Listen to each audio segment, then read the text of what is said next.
നമുക്ക് കിട്ടിയത്. ആ വിവരങ്ങളാണ് ഈ കഴിഞ്ഞ 8-ാം തീയതി ഇവിടെ സംഘടിപ്പിച്ച ഈ പരിപാടിയിൽ പങ്കെടുത്ത പ്രഭാഷകർക്ക് കൈമാറിയത്. അതാണ് അവരിവിടെ സംസാരിച്ചത്. അപ്പോൾ മാന്യ സുഹൃത്ത് പറഞ്ഞത് പരിണാമ സിദ്ധാന്തത്തെ സംബന്ധിച്ചു ഇദ്ദേഹം അന്ന് ധാരാളം ചോദ്യരൂപേണയുള്ള പ്രസംഗങ്ങൾ നടത്തിയെന്നും അതിന് ഒന്നും തന്നെ മറുപടി ലഭിച്ചിട്ടില്ല എന്നാണ്. അതിന് കാരണം അവർക്ക് ആ വിവരം ലഭിച്ചിട്ടില്ല. അദ്ദേഹത്തിൻ്റെ പ്രസംഗത്തിൻ്റെ വിവരങ്ങൾ അദ്ദേഹത്തിന് ലഭിക്കാത്തത് കൊണ്ടാണ്. ഇവിടെ ഞാനൊരു തിരുത്തൽ വരുത്താം. രണ്ടാമത് നടന്ന പോസ്റ്ററിൻ്റെ മെയിൻ ഹെഡിങ്ങിൻ്റെ ഏറ്റവും മേലെ മത മൗലികവാദികൾക്ക് മറുപടി എന്ന് വെച്ചുകൊണ്ടാണ് പോസ്റ്റർ വന്നിട്ടുള്ളത്. അതുകൊണ്ട് തന്നെ അത് അറിഞ്ഞിരുന്നില്ല എന്ന് പറയുന്നതിലോ അതൊന്നും ഒരു യുക്തിയില്ല എന്ന് തന്നെ മനസ്സിലാക്കാം. മറുപടി എന്ന് പോസ്റ്ററിൽ ഉണ്ടായിരുന്നു. അല്ല, മറുപടി തന്നെയാണ്. പക്ഷേ ഈ വിവരം കിട്ടിയത്, ഈ വിവരത്തിനുള്ള മറുപടിയും ആ വിവരം കിട്ടിയിട്ടില്ല എന്നാണ് ഞാൻ പറഞ്ഞത്. പരിണാമ സിദ്ധാന്തത്തെ സംബന്ധിച്ച് ഇയാൾ അല്ല യുക്തി തീരെ ഇല്ല എന്ന് പറഞ്ഞിട്ട് മുഴുവൻ യുക്തി ഇല്ലാതാക്കൊന്നും വേണ്ട. യുക്തിയുള്ള യുക്തി എല്ലാവർക്കും ഉണ്ട്, അതല്ല വിഷയം. അപ്പോൾ യുക്തി എന്ന് പറഞ്ഞപ്പോൾ ഒരു ചെറിയ ഒരു ചരക്കൊന്നുമല്ല. പിന്നീട് ഇദ്ദേഹം ഇവിടെ സംസാരിച്ചത് മാർക്സിസത്തിൽ നിന്ന് പ്രചോദനം ഉൾക്കൊണ്ടുകൊണ്ടാണ് ഈ ശക്തികളൊക്കെ തന്നെ ഇവിടെ ഇത് പറയുന്നത്. മാർക്സിസം മതവിരുദ്ധമല്ല എന്നാണ് അദ്ദേഹം ഇവിടെ സമർത്ഥിച്ചത്. അന്ന് മാർക്സിസം പറഞ്ഞിരിക്കുന്നത് മതം മനുഷ്യനെ മയക്കുന്ന കറുപ്പാണ്. അത് പറയാൻ കാരണം അദ്ദേഹത്തിൻ്റെ ആശയത്തിലേക്കുള്ള സമരത്തിനോ മറ്റോ വരാതെ ആളുകൾ ഇങ്ങനെ ഉറങ്ങിക്കിടന്നപ്പോൾ മതവിശ്വാസികൾ ഉറങ്ങിക്കിടന്നതിൻ്റെ പേരിൽ അദ്ദേഹം പറഞ്ഞായിരിക്കാതെ.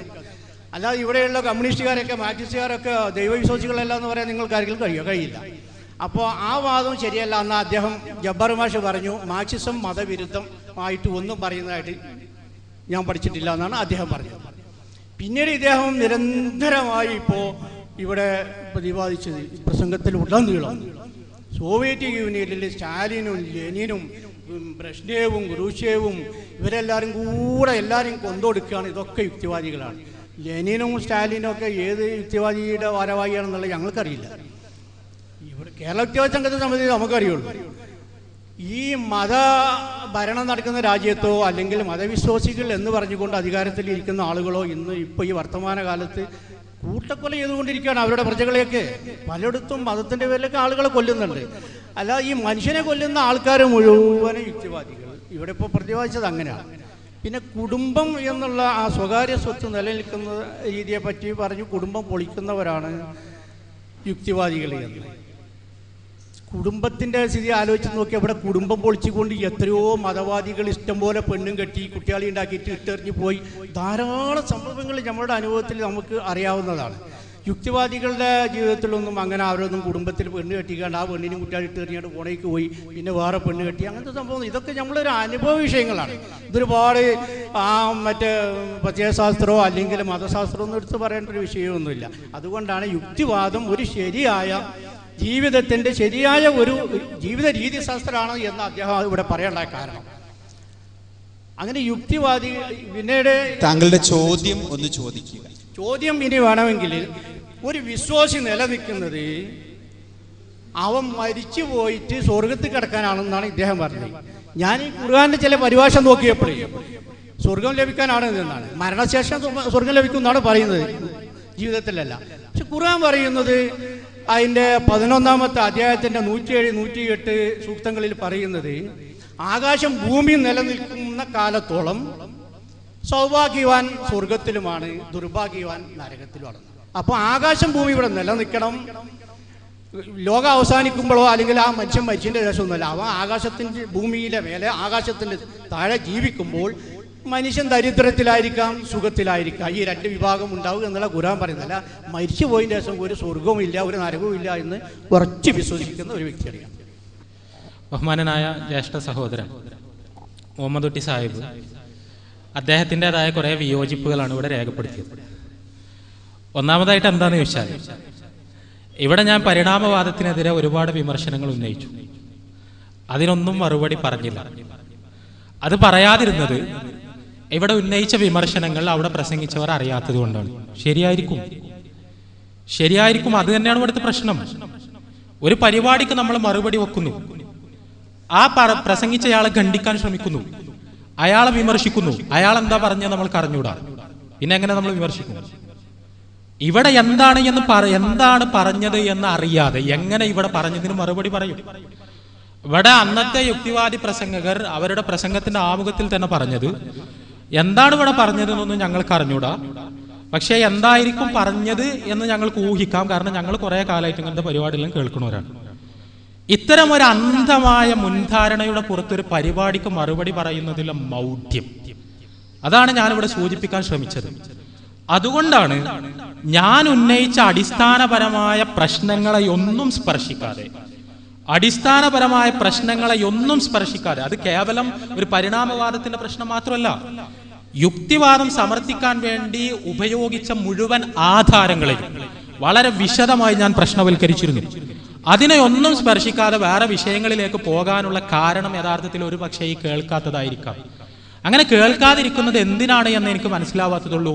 നാം ഇവിടെ നമ്മുടെ ഒരു ആദർശപരമായ ശത്രുവാണെങ്കിൽ പോലും അയാൾ പറയുന്നത് കേൾക്കാനുള്ള മനസ്സുണ്ടാവുകയും കേട്ട ശേഷം മറുപടി പറയുകയുമാണ് യഥാർത്ഥത്തിൽ യുക്തിവാദികളെന്ന് അവകാശപ്പെടുന്നവർ ചെയ്യേണ്ടത്. രണ്ടാമതായി, ഇവിടെ പരിണാമവാദവുമായി ബന്ധപ്പെട്ട് ഞാൻ പറഞ്ഞത് കേവലം ഇവിടെ മറുപടി പറഞ്ഞിട്ടില്ല എന്ന് മാത്രമല്ല, ഇവിടെ യഥാർത്ഥത്തിൽ ചോദ്യങ്ങൾ ഉന്നയിക്കപ്പെട്ടിരുന്നു. ഒട്ടകം ഒരു അത്ഭുതമാണ്. അതെങ്ങനെയാണ് പരിണമിച്ചുണ്ടായത്? അതിന്റെ ഉത്തരം ഒട്ടകം പരിണമിച്ചുണ്ടായത് തന്നെയാണ്. വിശദീകരിക്കാൻ സമയമില്ല എന്നാണ്. പരിണാമവാദം വിശദമായി പറയാൻ സമയം ആവശ്യമുണ്ട് എന്നാണ്. ശരിയായിരിക്കാം. ഞാൻ ചോദിക്കട്ടെ, കേരളത്തിൽ പരിണാമവാദത്തെ വിമർശിക്കുന്ന പുസ്തകങ്ങൾ ഇറങ്ങിയിട്ട് എത്ര കാലമായി? ഇതിന് മറുപടി എഴുതാൻ എന്തുകൊണ്ട് സമയം കിട്ടുന്നില്ല? എത്ര ലേഖനങ്ങൾ പ്രസിദ്ധീകരിക്കപ്പെട്ടു? എന്തുകൊണ്ട് മറുപടി എഴുതാൻ സമയം കിട്ടുന്നില്ല? എത്ര ഡോക്യുമെന്ററികൾ പുറത്തിറങ്ങി? അതിൽ സമർപ്പിക്കപ്പെട്ട വാദങ്ങൾ എന്തുകൊണ്ട് ചർച്ചക്കെടുക്കുന്നില്ല? വിശദമായി മറുപടി പറയേണ്ട കേവലം ഈ വാദങ്ങൾക്ക് തങ്ങളുടെ കയ്യിലുള്ള പ്രസിദ്ധീകരണങ്ങളിലൂടെ പോലും മറുപടി പറയാത്തത് എന്തുകൊണ്ട്? അതിന്റെ ഉത്തരം മറുപടി ഇല്ലാഞ്ഞിട്ട് എന്നാണ്.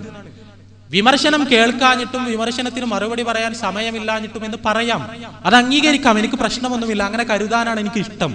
പക്ഷെ അങ്ങനെയല്ലല്ലോ. ഈ പുസ്തകങ്ങൾ മുഴുവൻ ഉണ്ടായിട്ട്, ഈ വാദങ്ങൾ മുഴുവൻ ഉണ്ടായിട്ട് എന്തുകൊണ്ട് ഈ പറയപ്പെട്ട പ്രസിദ്ധീകരണങ്ങളിൽ ഒന്നിനും അതിന് മറുപടി വരുന്നില്ല?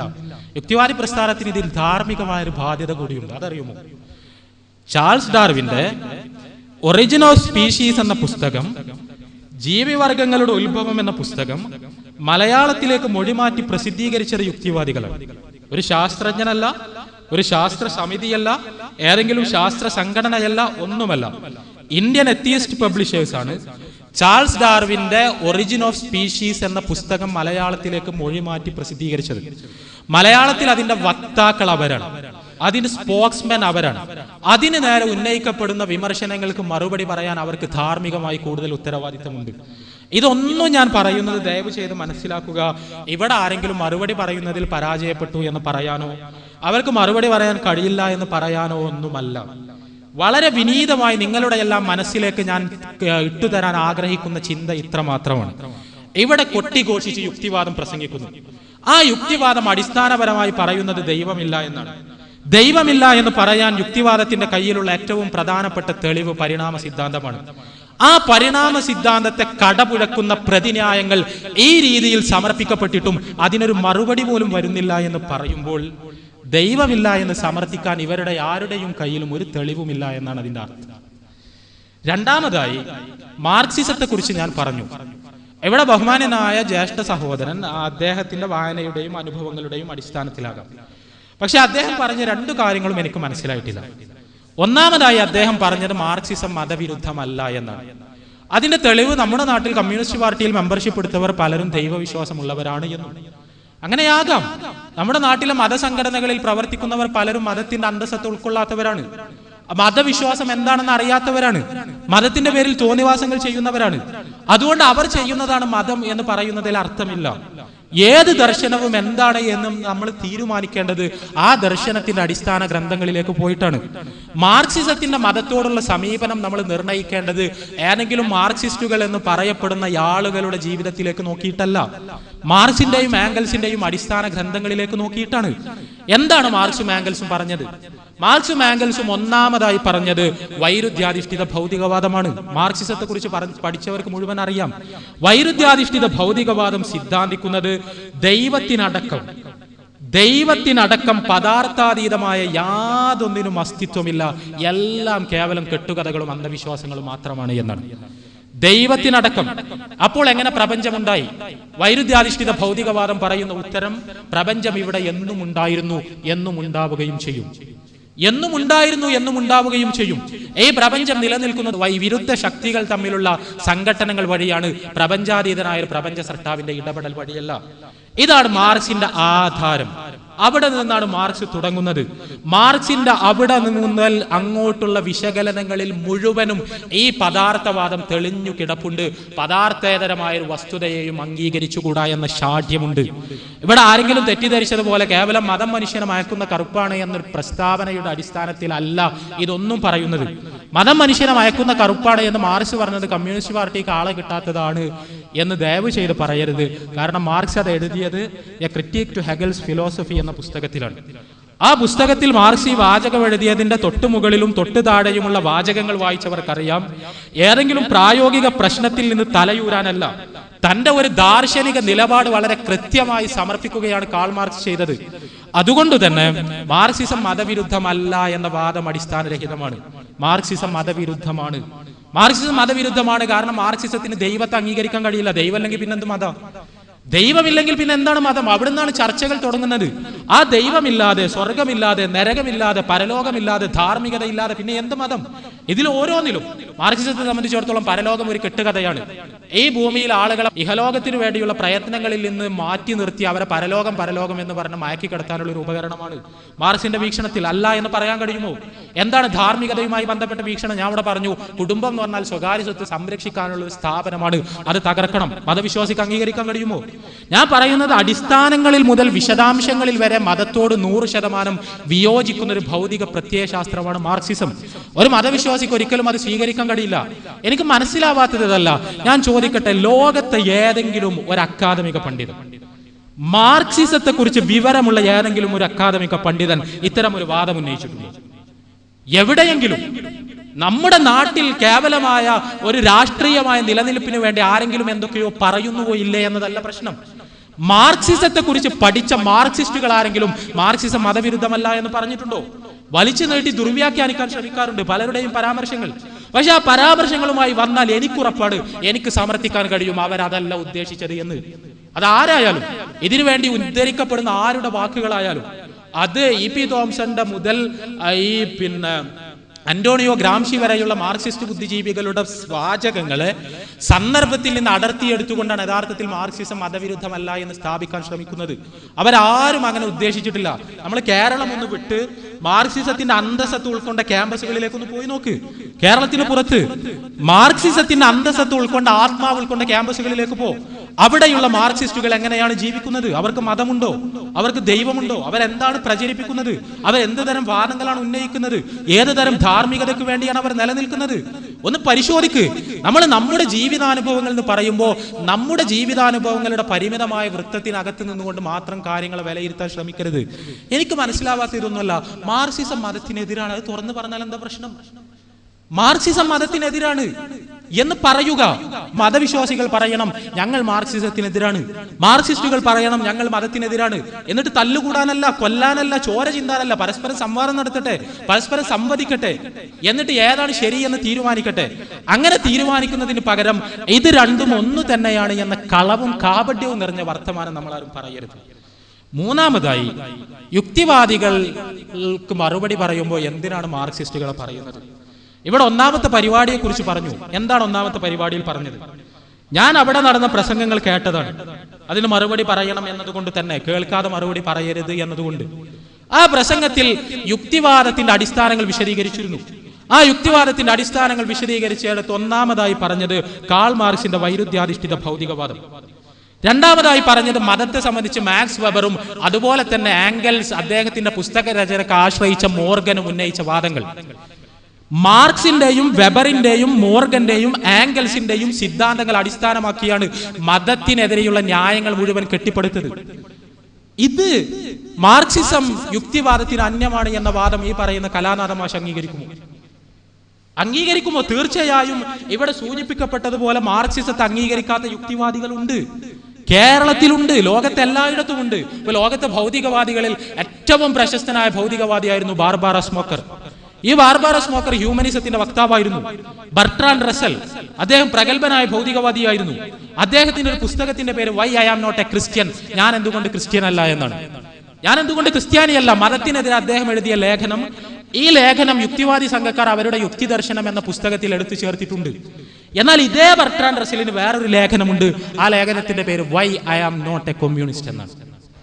ഞാൻ എന്തുകൊണ്ടൊരു കമ്മ്യൂണിസ്റ്റ് അല്ല, ഞാൻ മതവിശ്വാസിയല്ല, പക്ഷേ ഞാൻ കമ്മ്യൂണിസ്റ്റുമല്ല, ഞാൻ യുക്തിവാദിയാണ്. ഞാൻ ഒരു ദർശനത്തെയും, ലോകത്തിൽ നിലനിൽക്കുന്ന ഒരു ദർശനത്തെയും ഞാൻ അംഗീകരിക്കുന്നില്ല, എനിക്ക് എൻ്റെ സ്വന്തമായ കാഴ്ചപ്പാടുകളുണ്ട് എന്ന് പറഞ്ഞവരുണ്ട്, കേരളത്തിലുമുണ്ട്. പക്ഷെ അവരല്ല ഇവിടെ പരിപാടികൾ നടത്തിയത്. ഇവിടെ പരിപാടികൾ നടത്തിയത് കൃത്യമായ മാർക്സിസ്റ്റ് പശ്ചാത്തലത്തിൽ നിന്നുകൊണ്ട് യുക്തിവാദത്തെ വികസിപ്പിച്ചെടുത്ത, മാർക്സിസ്റ്റ് ഭൂമികയിൽ നിന്നുകൊണ്ട് മതത്തിനെതിരെ ആരോപണങ്ങൾ ഉന്നയിക്കുന്ന, പലപ്പോഴും മാർക്സിസ്റ്റ് സംഘടനകളുടെ പ്രവർത്തകരും നേതാക്കളുമായ, മാർക്സിസ്റ്റ് സംഘടനകൾ എന്ന് പറയുമ്പോൾ ഞാൻ ഏതെങ്കിലും രാഷ്ട്രീയ പാർട്ടിയല്ല ഉദ്ദേശിച്ചത്, മാർക്സിസത്തിൽ നിന്ന് ഊർജ്ജം ഉൾക്കൊണ്ടുകൊണ്ട് പ്രവർത്തിക്കുന്ന സാഹിത്യ സാംസ്കാരിക കൂട്ടായ്മകളിൽ സജീവാംഗങ്ങളായ ആളുകളാണ് ഇവിടെ ഈ വാദങ്ങളുമായി കടന്നു വന്നത്. അവർക്ക് മാർക്സിസവുമായി ബന്ധപ്പെട്ട വിമർശനങ്ങൾക്ക് മറുപടി പറയാൻ ബാധ്യതയില്ല എന്നെങ്ങനെ പറയാൻ പറ്റും? ഇവിടെ ഞാൻ പറഞ്ഞല്ലോ, ദൈവമില്ല എന്ന് യുക്തിവാദികൾ പറയുന്നു. എന്താണ് തെളിവ്? തെളിവ് പറഞ്ഞത് മാർക്സ് പറഞ്ഞു, ആംഗൽസ് പറഞ്ഞു, മോർഗൻ പറഞ്ഞു, വെബർ പറഞ്ഞു. ഇതാണോ തെളിവ്? അത് തെളിവാകണമെങ്കിൽ അവരുടെ ദർശനം ശരിയാകണം, ശാസ്ത്രീയമാകണം. അത് അബദ്ധമാണെന്ന് ഞാൻ ഒരുപാട് ഉദാഹരണങ്ങൾ വെച്ച് സമർത്ഥിച്ചു. അതിന് മറുപടി പറയാൻ ബാധ്യതയില്ലേ? പിന്നെ സോവിയറ്റ് റഷ്യയിൽ ഉണ്ടായ പ്രശ്നങ്ങൾക്ക് മറുപടി പറയാൻ ഉത്തരവാദിത്തമല്ല. പിന്നെ ആരാ പറയാ? ആരാണ് ഇതിന് മറുപടി പറയാ? മാർക്സിസ്റ്റുകൾ പറഞ്ഞിട്ടില്ലെങ്കിൽ പിന്നെ ആർക്ക് പറയാൻ കഴിയും ഇതിന്റെ മറുപടി? ആർക്കാണ് ഇതിന് ഉത്തരവാദിത്തം? സ്റ്റാലിൻ ഇത് ചെയ്തത് എന്തുകൊണ്ടാണ്? ലെനിൻ ഇത് ചെയ്തത് എന്തുകൊണ്ടാണ്? ഇവിടെയുള്ള ഈ പറയപ്പെട്ട സോവിയറ്റ് റഷ്യയുടെ ഭരണാധികാരികൾ, അത് മാത്രമല്ല ചൈനയിലും മാവോസേത്തും ചെയ്തത് എന്താണ്? കംബോഡിയയിൽ ഇവര് ചെയ്തത് എന്താണ്? ഇതുപോലുള്ള ഓരോ കമ്മ്യൂണിസ്റ്റ് രാഷ്ട്രങ്ങളിൽ നടന്ന കൂട്ടക്കുരുതികൾ എങ്ങനെ ഉണ്ടായി? ആ കൂട്ടക്കുരുതികളുടെ മുഴുവൻ പ്രത്യയശാസ്ത്രപരമായ പ്രചോദനം മാർക്സിസമായിരുന്നു. അത് മാർക്സിസത്തിന്റെയും ആംഗൽസിന്റെയും പുസ്തകങ്ങൾ വായിച്ചവർക്ക് അങ്ങനെയേ ആകാൻ കഴിയൂ. കാരണം ആ രീതിയിലാണ് മാർക്സും ആംഗൽസും വിപ്ലവത്തിന്റെ പദാവലി വിശദീകരിക്കുന്നത്.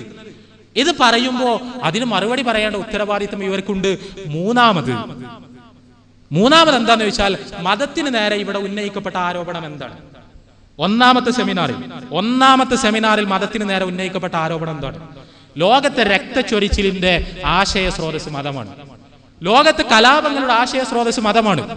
മതം ഇല്ലാതാക്കണം, ഒരു മതരഹിത സമൂഹത്തിന് വേണ്ടി നാം പണിയെടുക്കണം. എന്തുകൊണ്ട്? മതം കലാപങ്ങൾക്ക് കാരണമാകുന്നു, മതം രക്തച്ചൊരിച്ചിലുകൾക്ക് കാരണമാകുന്നു.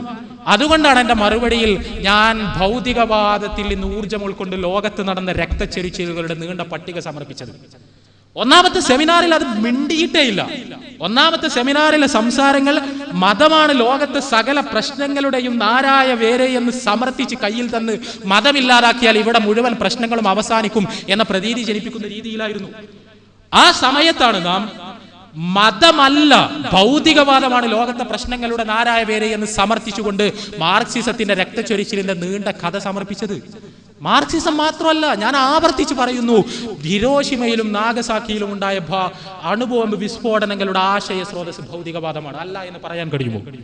ലോകത്ത് നടന്ന അതിക്രൂരമായ കൊളോണിയൽ അധിനിവേശങ്ങളുടെ ആശയ സ്രോതസ് ഭൗതികവാദമാണ്. ലോകത്ത് നടന്ന 2 ലോക മഹായുദ്ധങ്ങളുടെ ആശയ സ്രോതസ് ഭൗതികവാദമാണ്. അല്ല എന്നെങ്ങനെ പറയും? ആരാണിത് സംഘടിപ്പിച്ചത്? ആരാണ് അധിനിവേശങ്ങൾ സംഘടിപ്പിച്ചത്? ആരാണ് അണുബോംബ് നിർമ്മിച്ചത്? മുതലാളിത്തം. എന്താണ് ക്യാപിറ്റലിസം? ശുദ്ധമായ ഭൗതികവാദം ഉണ്ടാക്കിയ പ്രശ്നങ്ങൾ, നമ്മളിപ്പോൾ പറയുന്ന പരിസ്ഥിതി ദുരന്തങ്ങൾ ആരുണ്ടാക്കി? ജീവജാലങ്ങളുടെ വംശനാശം ആരുണ്ടാക്കി? എവിടുന്ന് വന്നു? മുഴുവൻ ഉണ്ടായത് മുതലാളിത്തത്തിൽ നിന്ന്. അതിന്റെ മറുവശമാണ് മാർക്സിസം. മാർക്സിസത്തിന്റെ ചരിത്രം പരിശോധിച്ചാൽ അതുപോലുള്ള രക്തച്ചൊരിച്ചിലുകൾ. ഇവിടെ മതമാണ് പ്രശ്നം ഉണ്ടാക്കിയതെന്ന് പറയുമ്പോൾ അല്ല ഭൗതികവാദികൾ ഉണ്ടാക്കിയ പ്രശ്നം. അതിന് ഫലം ഉണ്ടായല്ലോ, നമ്മളത് പറഞ്ഞതിന് ഫലം ഉണ്ടായല്ലോ. പിന്നീട് മറുപടി പറഞ്ഞപ്പോ മതമാണ് പ്രശ്നം എന്ന് പറയുന്നതിന് കാരണം പറയുന്നതിന് പകരം ഭൗതികവാദികൾ പ്രശ്നം ഉണ്ടാക്കിയിട്ടുണ്ട്, കൂട്ടത്തിൽ മതക്കാരുണ്ടാക്കിയിട്ടുണ്ട് എന്ന് പറയുന്ന രീതിയിലേക്ക് വന്നല്ലോ. അത്രയെങ്കിലും വന്നത് സ്വാഗതാർഹമാണ്. വീണ്ടും ഞാൻ പറയുന്നു, മതവിശ്വാസികൾ ലോകത്ത് പ്രശ്നമുണ്ടാക്കുന്നു. ഞാൻ ചോദിക്കുന്നത്, മതത്തിന്റെ ആധാര ഗ്രന്ഥങ്ങളിൽ നിന്ന് അതിന്റെ സ്രോതസ് ഉദ്ധരിക്കാൻ കഴിയുമോ? ലോകത്ത് മുസ്ലിങ്ങൾ ഭീകരവാദികളാകുന്നു. ഖുർആനിൽ നിന്ന്, പ്രവാചകന്റെ ഹദീസുകളിൽ നിന്ന് ഊർജ്ജം ഉൾക്കൊണ്ടുകൊണ്ടാണ് ഭീകരവാദികളാകുന്നത്. ഇന്ന വചനങ്ങൾ, ഇന്ന പ്രവാചകന്റെ നിലപാടുകൾ അത് ഭീകരവാദത്തിന് ആശയ സ്രോതസ്സാകുന്നു എന്ന് സമർത്ഥിക്കാൻ കഴിയുമോ? മതവിശ്വാസികൾ വഴിപിഴച്ച് ജീവിക്കുന്നു, അതിന് മതത്തിന്റെ പ്രമാണങ്ങളിൽ നിന്നുള്ള ഇന്ന വചനങ്ങൾ അടിത്തറയാകുന്നു എന്ന് പറയാൻ കഴിയുമോ? കഴിയില്ല. മതവിശ്വാസികൾ വഴിതെറ്റുന്നുണ്ടെങ്കിൽ അത് പ്രമാണങ്ങളിൽ നിന്ന് അകലുന്നത് കൊണ്ടാണ്, മതത്തിന്റെ സ്രോതസ്സുകളിൽ നിന്ന് അകന്ന് സ്വന്തം ഇച്ഛക്കനുസരിച്ച് ജീവിക്കുന്നത് കൊണ്ടാണ്.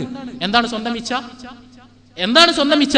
ഒരു മതവിശ്വാസിക്ക് അറിയാം പടച്ചോനുണ്ട്, പരലോകമുണ്ട്, ഞാനൊരാളെ കൊന്നാൽ എന്നെ നാളെ പരലോകത്ത് വെച്ച് പടച്ചോൻ ചോദിക്കും എന്ന് മതവിശ്വാസിക്ക് അറിയാം. പക്ഷെ ആ വികാരം അവനിൽ നേർത്തു വരുന്നു. പടച്ചോനെ കുറിച്ചുള്ള ഓർമ്മ ഒരു നിമിഷത്തിൽ നഷ്ടപ്പെടുന്നു. അവൻ ഒരു നിമിഷത്തേക്ക് ഭൗതികവാദിയാകുന്നു, കൊലക്കത്തിയെടുക്കുന്നു. ഒരു നിമിഷത്തേക്ക് ഭൗതികവാദിയാകുന്നു, കൊലക്കത്തിയെടുക്കുന്നു.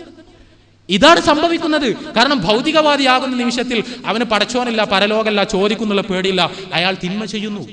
ഇവിടെ മതവിശ്വാസികൾ എന്ന് പറയപ്പെടുന്ന ആളുകളുടെ തിന്മകളുടെ പോലും സാക്ഷാൽ പശ്ചാത്തലം യഥാർത്ഥത്തിൽ മതവിശ്വാസം നേർത്തു പോവുകയും ഭൗതികവാദം അയാളുടെ മനസ്സിനെ സ്വാധീനിക്കുകയും ചെയ്യുന്നതാണ് എന്നാണ് ഞാൻ പറഞ്ഞത്. അതിനെ വസ്തുനിഷ്ഠമായി വിമർശിക്കാൻ കഴിഞ്ഞിട്ടുണ്ട് എന്ന് എനിക്ക് തോന്നുന്നില്ല. ഇവിടെ ഈ വിഷയങ്ങൾ ഈ ഒരു അർത്ഥത്തിൽ മനസ്സിലാക്കണം എന്നാണ് എനിക്ക് അപേക്ഷിക്കാനുള്ളത്. പിന്നെ എന്താന്ന് വെച്ചാൽ, ഇവിടെ പരലോകത്ത് സ്വർഗം കിട്ടാൻ വേണ്ടി പണിയെടുക്കണം എന്ന് പറഞ്ഞു, അതാണ് ഖുർആൻ പറഞ്ഞത് എന്ന്. പക്ഷെ ഞാൻ പരലോകത്തിലൊന്നും വിശ്വസിക്കുന്നില്ല. ഖുർആനിൽ പറഞ്ഞത് അതല്ല. ഞാൻ കഴിഞ്ഞ പ്രോഗ്രാമിൽ ഇത് പറഞ്ഞിരുന്നു. എന്തിനാണ് നമ്മൾ നമ്മുടെ ആശയങ്ങൾക്ക് ഖുർആനെ കൂട്ടുപിടിക്കുന്നത്? ഖുർആനിൽ പരലോകമില്ലേ? ഖുർആനിൽ സ്വർഗമില്ലേ?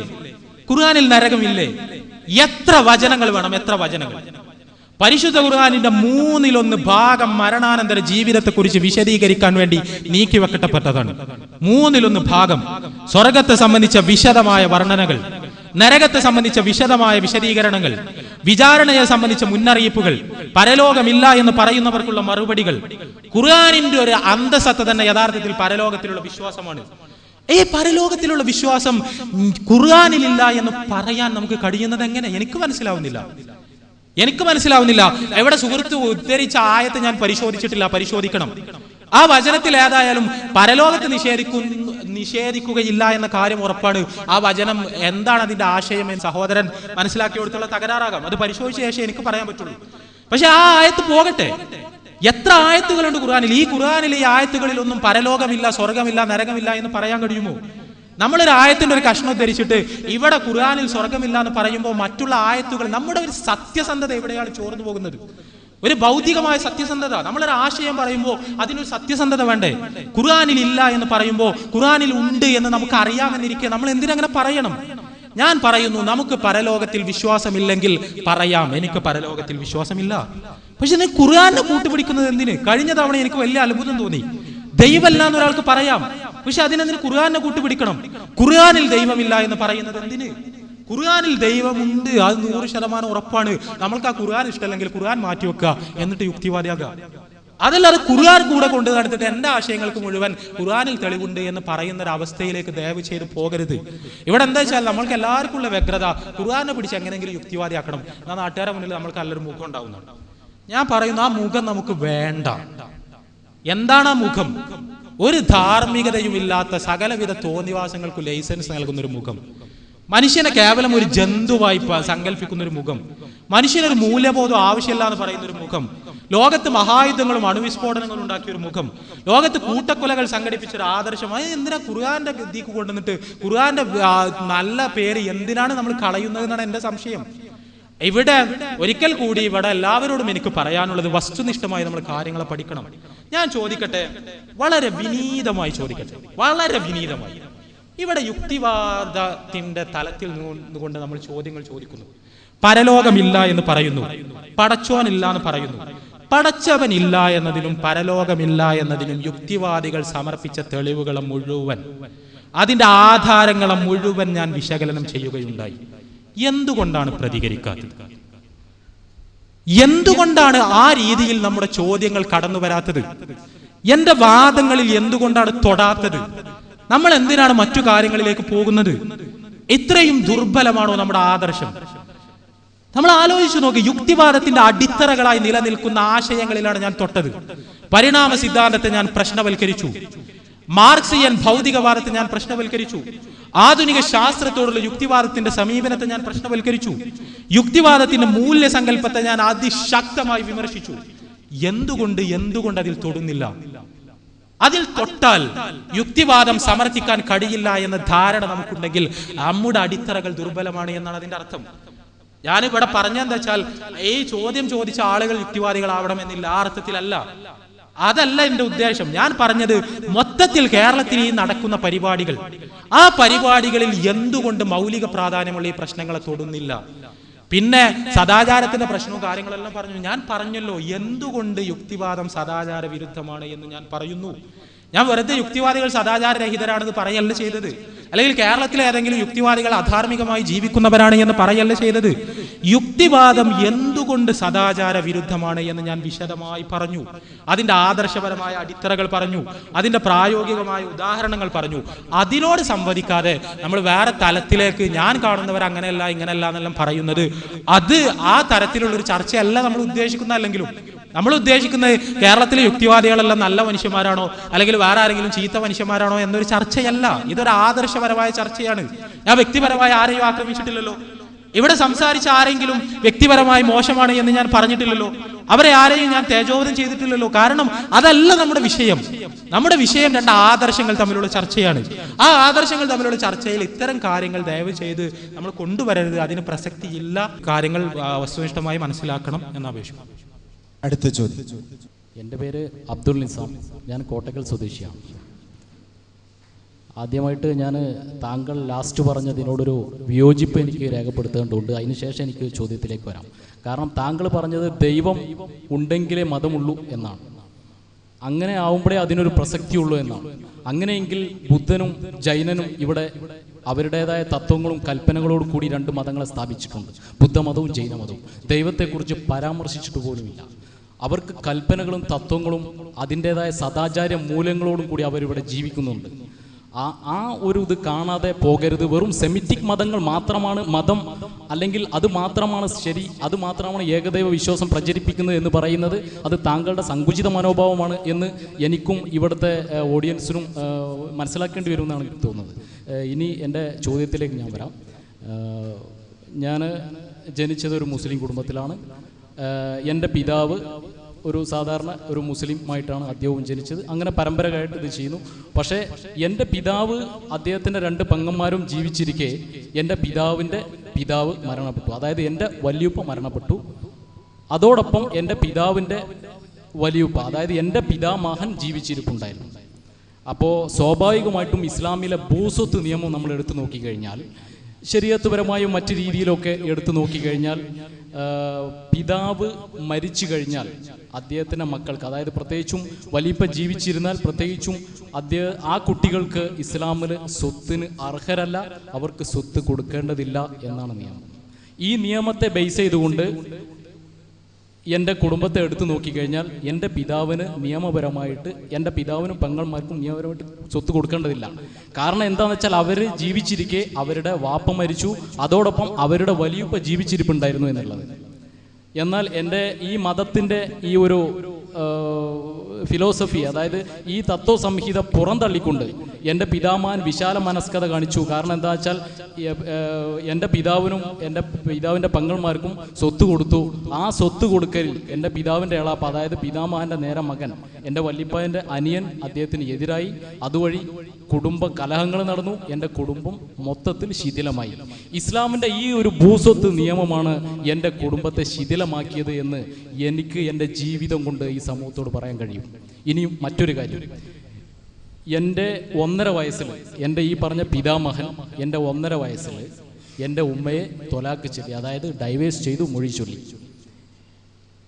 അതിനുശേഷം അദ്ദേഹം 5 കല്യാണം കഴിച്ചു. ഇന്ന് 5ാമത്തെ കല്യാണത്തിലും അതിലുണ്ടായ ഒരു കുട്ടിയിലുമാണ് അദ്ദേഹം ജീവിക്കുന്നത്. ഇസ്ലാമിൽ നിങ്ങൾ നേരത്തെ പറഞ്ഞു, ശ്രീ മുസ്തഫ തൻവീറിനോട് ഞാൻ പ്രത്യേകം ചോദിക്കാൻ ഞാൻ ആഗ്രഹിക്കുന്നു. കാരണം താങ്കൾ പറഞ്ഞത് പുരുഷനെ അവനെ എന്താ പറയുക, ഒരു ചങ്ങലക്ക് ബന്ധിച്ചുകൊണ്ട് കുടുംബത്തിൻ്റെ ഭദ്രത സൂക്ഷിക്കാൻ, സ്ത്രീക്ക് സംരക്ഷണം നൽകാൻ, അവളുടെ അവകാശങ്ങളെ സംരക്ഷിക്കാൻ, അവൾക്ക് നീതി കൊടുക്കാൻ വേണ്ടി നിങ്ങൾ പറഞ്ഞത് പുരുഷനെ ഒരു കവചമാക്കി, സംരക്ഷകനാക്കി അവനെ തളച്ചിട്ടിരിക്കുക എന്നാണ്. എന്നാൽ ഞാൻ പറയുന്നു, എൻ്റെ ജീവിതം കൊണ്ട് ഞാൻ പറയുന്നു, നിങ്ങൾ പറഞ്ഞത് തീർത്തും അബദ്ധമാണ്. കാരണം നിങ്ങൾ എന്തൊക്കെയോ ഉദ്ധരിച്ച് എന്തൊക്കെയോ പറഞ്ഞു എന്നല്ലാതെ, കാരണം പുരുഷൻ ആധിപത്യത്തോട് കൂടിയിട്ടാണ് ഇസ്ലാം മതം ഉണ്ടായിട്ടുള്ളത്. കാരണം അത് പറയാൻ കഴിയുന്നത് പുരുഷന് ഏറ്റവും 3, 4 കല്യാണം കഴിക്കാം എന്നത് ഇതേ ഇസ്ലാം മതത്തിൽ ആധികാരികമായിട്ട് രേഖകളോട് ഖുർആനിലും ഹദീസിലും പറയുന്നുണ്ട് എന്നത് ഒരു യാഥാർത്ഥ്യ വസ്തുതയാണ്. അപ്പോൾ ഇതിന് താങ്കൾ കണ്ടില്ല എന്ന് നടിക്കരുത്. അപ്പോൾ എന്താണെന്ന് വെച്ച് കഴിഞ്ഞാൽ ഇത്തരം ഒരുപാട് ഇരകളെ, അതായത് ഒരു പിതാവ് ജീവിച്ചിരിക്കെ അല്ലെങ്കിൽ പിതാവ് മരണപ്പെട്ടു കഴിഞ്ഞാൽ അതിലുള്ള മക്കള് അനാഥകളാണ്, അതായത് യത്തീമാണ് എന്നാണ് ഇസ്ലാമിക അത് പറയുന്നത്. പക്ഷേ പിതാവ് സ്ത്രീകളുടെ, അതായത് വീണ്ടും വീണ്ടും കല്യാണം കഴിക്കാൻ വേണ്ടിയിട്ട്, പ്രത്യേകിച്ചും 4 കല്യാണം പ്രത്യേകിച്ചും കഴിക്കാൻ വേണ്ടി അവൻ്റെതായ താല്പര്യങ്ങൾക്ക് വേണ്ടി ഇതേപോലെ സ്ത്രീകളെ ചവച്ചു തുപ്പുന്ന രീതിയിൽ, മക്കളെ വലിച്ചെറിയുന്ന രീതിയിൽ, അതിലുണ്ടായ മക്കളെ പോലും നോക്കാതെ ഇത് ചെയ്യാതെ, കാരണം എൻ്റെ പിതാവ് എൻ്റെ 1.5 വയസ്സിൽ എന്നെയും എൻ്റെ ഉമ്മയെയും എൻ്റെ താഴെയുള്ള പെങ്ങളെയും ഒഴിവാക്കിയപ്പോൾ ഇന്ന് ഞാൻ 28ാമത്തെ വയസ്സിലാണ് ഞാൻ ജീവിക്കുന്നത്. ഇന്ന് വരെയായിട്ട് ആ പിതാവ് ഒന്ന് എന്നെ എൻ്റെ കുടുംബത്തെയും എൻ്റെ ഉമ്മ എൻ്റെ പെങ്ങളെ ഒന്ന് നോക്കാൻ പോലും, അതിൻ്റെതായ ചെലവിന് തരാൻ പോലും, അതിൻ്റെതായ ഒരു നീതി, ജസ്റ്റ് ഒരു സ്നേഹ വാക്ക് പോലും പറയാൻ എൻ്റെ പിതാവ് എന്നോടോ എൻ്റെ കുടുംബത്തോടോ തയ്യാറായില്ല. എന്നിട്ടാണ് നിങ്ങൾ പറയുന്നത് സ്ത്രീക്ക് ഇസ്ലാം വലിയ അവകാശങ്ങളാണ് കൊടുത്തത്, സ്ത്രീക്ക് വലിയ സംരക്ഷണമാണ് കൊടുത്തത്, അവളുടെ നീതി ഉറപ്പിക്കാൻ അവൾക്ക് മൂടുപടം കൊടുത്തു എന്നൊക്കെ നിങ്ങൾക്ക് വായ്ത്തോരാതെ പറയാൻ കഴിയും. പക്ഷേ ജീവിതം കൊണ്ട് എന്നെ പോലത്തെ ഇരകളായിട്ടുള്ള ആളുകൾ ഇസ്ലാമിൽ തെളിയിക്കുന്നുണ്ട്. ഒരുപാട് കെട്ടിയ ആളുകൾ മുമ്പിൽ എന്താ പറയാ, യത്തീമെന്ന ലേബിൾ പോലും ഇല്ലാതെ ഡൈവേഴ്സിന്റെ, അതായത് അതിന്റെ ഭാരം പേറി, അത് മാത്രമല്ല ആ രീതിയിൽ ഒരു സ്ത്രീയെ ഒഴിവാക്കപ്പെട്ടാൽ അവൾ മോശക്കാരിയാണ് ഈ സമൂഹത്തിൽ. ഇത്തരം ഇരകൾക്ക്, അതായത് പുരുഷൻ എന്ന് പറയുന്ന വേട്ടക്കാരന് വേണ്ടി സൃഷ്ടിച്ച മതമാണ് എന്ന് എൻ്റെ ജീവിതം കൊണ്ട് എനിക്ക് പറയേണ്ടി വരും ഇസ്ലാം അതാണെന്ന്. ഒരുപാട് ഇരകളെ സൃഷ്ടിച്ച മതമാണ് ഇസ്ലാം. ഒരുപാട് സ്ത്രീകളും കുട്ടികളും അടങ്ങുന്ന ഇത്തരം ഇരകൾക്ക് വേണ്ടി മാത്രം ഇത് ചെയ്ത നിയമനിർമ്മാണം നടത്തിയ ഒരു മതമാണ് ഇസ്ലാം എന്ന് എൻ്റെ ജീവിതം കൊണ്ട്, ഇവിടുത്തെ വിശ്വാസികൾ എൻ്റെ മേലെ ചാടി വീണാൽ പോലും, എൻ്റെ കഴുത്തിന് മുകളിൽ എൻ്റെ തല തെറിച്ചാൽ പോലും എനിക്കത് ആ സത്യം എൻ്റെ ജീവിതം കൊണ്ട് ഞാൻ പറഞ്ഞ് തീർച്ചയായിട്ടും ഇവിടുത്തെ സമൂഹത്തിന് മുമ്പിൽ തലയുയർത്തി പിടിച്ചു നിൽക്കും. അപ്പോൾ എന്താണെന്ന് വെച്ചാൽ ഈ ഇത്തരം കാര്യങ്ങൾക്ക് ശ്രീ മുസ്തഫ തൻവീറിൽ നിന്ന് തന്നെയാണ് ഞാൻ തീർച്ചയായിട്ടും ഇതിൻ്റെ ഉത്തരം ആഗ്രഹിക്കുന്നത്. അതിന് ആധികാരികത വേണം എന്നുകൂടി എനിക്ക് പറയാനുണ്ട്. ഇവിടെ സുഹൃത്തിൻ്റെ വികാരങ്ങളെ ഞാൻ മാനിക്കുന്നു. അല്ല, എന്താണ് ഇങ്ങനെ?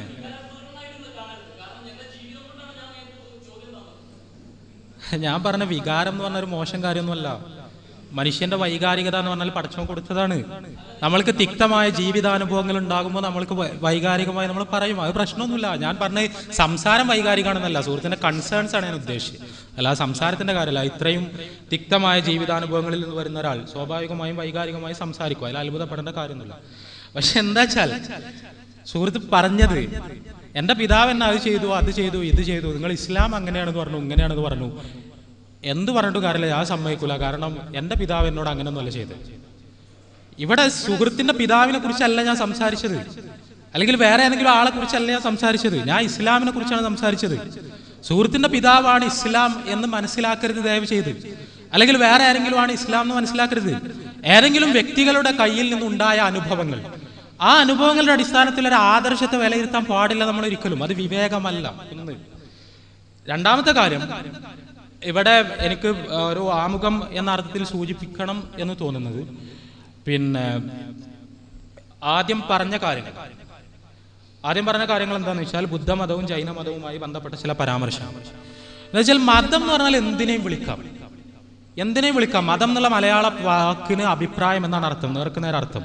ഒരു അഭിപ്രായത്തെ മതം എന്ന് വിളിക്കാം, ഒരു നിലപാടിനെ വിളിക്കാം. അതാണ് നമ്മൾ സാധാരണ, അതാണ് പണ്ഡിത മതം എന്നല്ല പറഞ്ഞാൽ അതാണ് പണ്ഡിതന്മാരുടെ അഭിപ്രായം എന്നാണ് അർത്ഥം. അപ്പോൾ പ്രപഞ്ചത്തെയും ജീവിതത്തെയും സംബന്ധിച്ച പ്രത്യേകമായൊരു വീക്ഷണത്തെ അല്ലെങ്കിൽ വീക്ഷണങ്ങളുടെ സമാഹാരത്തെ നമുക്ക് മതം എന്ന് വിളിക്കാം. പക്ഷെ ഞാൻ എൻ്റെ സംസാരത്തിന്റെ തുടക്കത്തിൽ പറഞ്ഞിരുന്നു, മതം എന്നതുകൊണ്ട് ഞാൻ ഉദ്ദേശിക്കുന്നത് പ്രപഞ്ചത്തിനൊരു സൃഷ്ടാവുണ്ട് എന്ന് പഠിപ്പിക്കുകയും ആ സൃഷ്ടാവിന്റെ സൃഷ്ടിയാണ് മനുഷ്യനെന്ന് സൂചിപ്പിക്കുകയും ആ സൃഷ്ടാവിന്റെ നിയമനിർദ്ദേശങ്ങൾ അനുസരിച്ച് ജീവിക്കാൻ മനുഷ്യരോട് ആവശ്യപ്പെടുകയും ചെയ്യുന്ന ജീവിത ദർശനത്തെയാണ് ഞാൻ മതം എന്ന് വിളിക്കുന്നത്. ഞാൻ ആദ്യമേ പറഞ്ഞിരുന്നു. അതുകൊണ്ടാണ് അത്തരം ഒരു മതത്തിന് ദൈവമില്ലെങ്കിൽ പ്രസക്തിയില്ല എന്ന് ഞാൻ പറയാൻ കാരണം. പിന്നെ ശ്രീബുദ്ധന്റെ എല്ലാം വലിയ ചർച്ചയാണ്. എന്താ വെച്ചാൽ ശ്രീബുദ്ധനും ജൈനനും എല്ലാം അവരുടെ മതവിശ്വാസം അവർ യുക്തിവാദികളായിരുന്നോ എന്നെല്ലാം നമുക്ക് പഠിക്കാനുള്ള സ്രോതസ്സുകൾ വളരെ പരിമിതമാണ്. ഒന്നാമതായി വളരെ പരിമിതമാണ്. അവരുടെ യഥാർത്ഥത്തിലുള്ള വിശ്വാസങ്ങളെയോ അവരുടെ അധ്യാപനങ്ങളെയോ കുറിച്ച് കൃത്യമായ ചരിത്ര സ്രോതസ്സുകൾ ലഭ്യമല്ലാത്തത് കൊണ്ട് തന്നെ ആധികാരികമായി നമുക്ക് അഭിപ്രായം പറയാൻ കഴിയില്ല. പക്ഷെ വളരെ ചെറിയൊരു കാര്യം നമ്മൾ ആലോചിച്ച് നോക്കുക. ശ്രീബുദ്ധൻ യഥാർത്ഥത്തിൽ അദ്ദേഹത്തിന്റെ ഈ ആചാരക്രമങ്ങളെല്ലാം അദ്ദേഹം നിർദ്ദേശിച്ചത് എന്തിനു വേണ്ടിയാണ്? എന്തിനു വേണ്ടിയാണ് ശ്രീബുദ്ധൻ ഈ ആചാരക്രമങ്ങളെല്ലാം നിർദ്ദേശിച്ചത്? നിർവ്വാണം പ്രാപിക്കാൻ വേണ്ടി. എന്താണ് നിർവ്വാണം?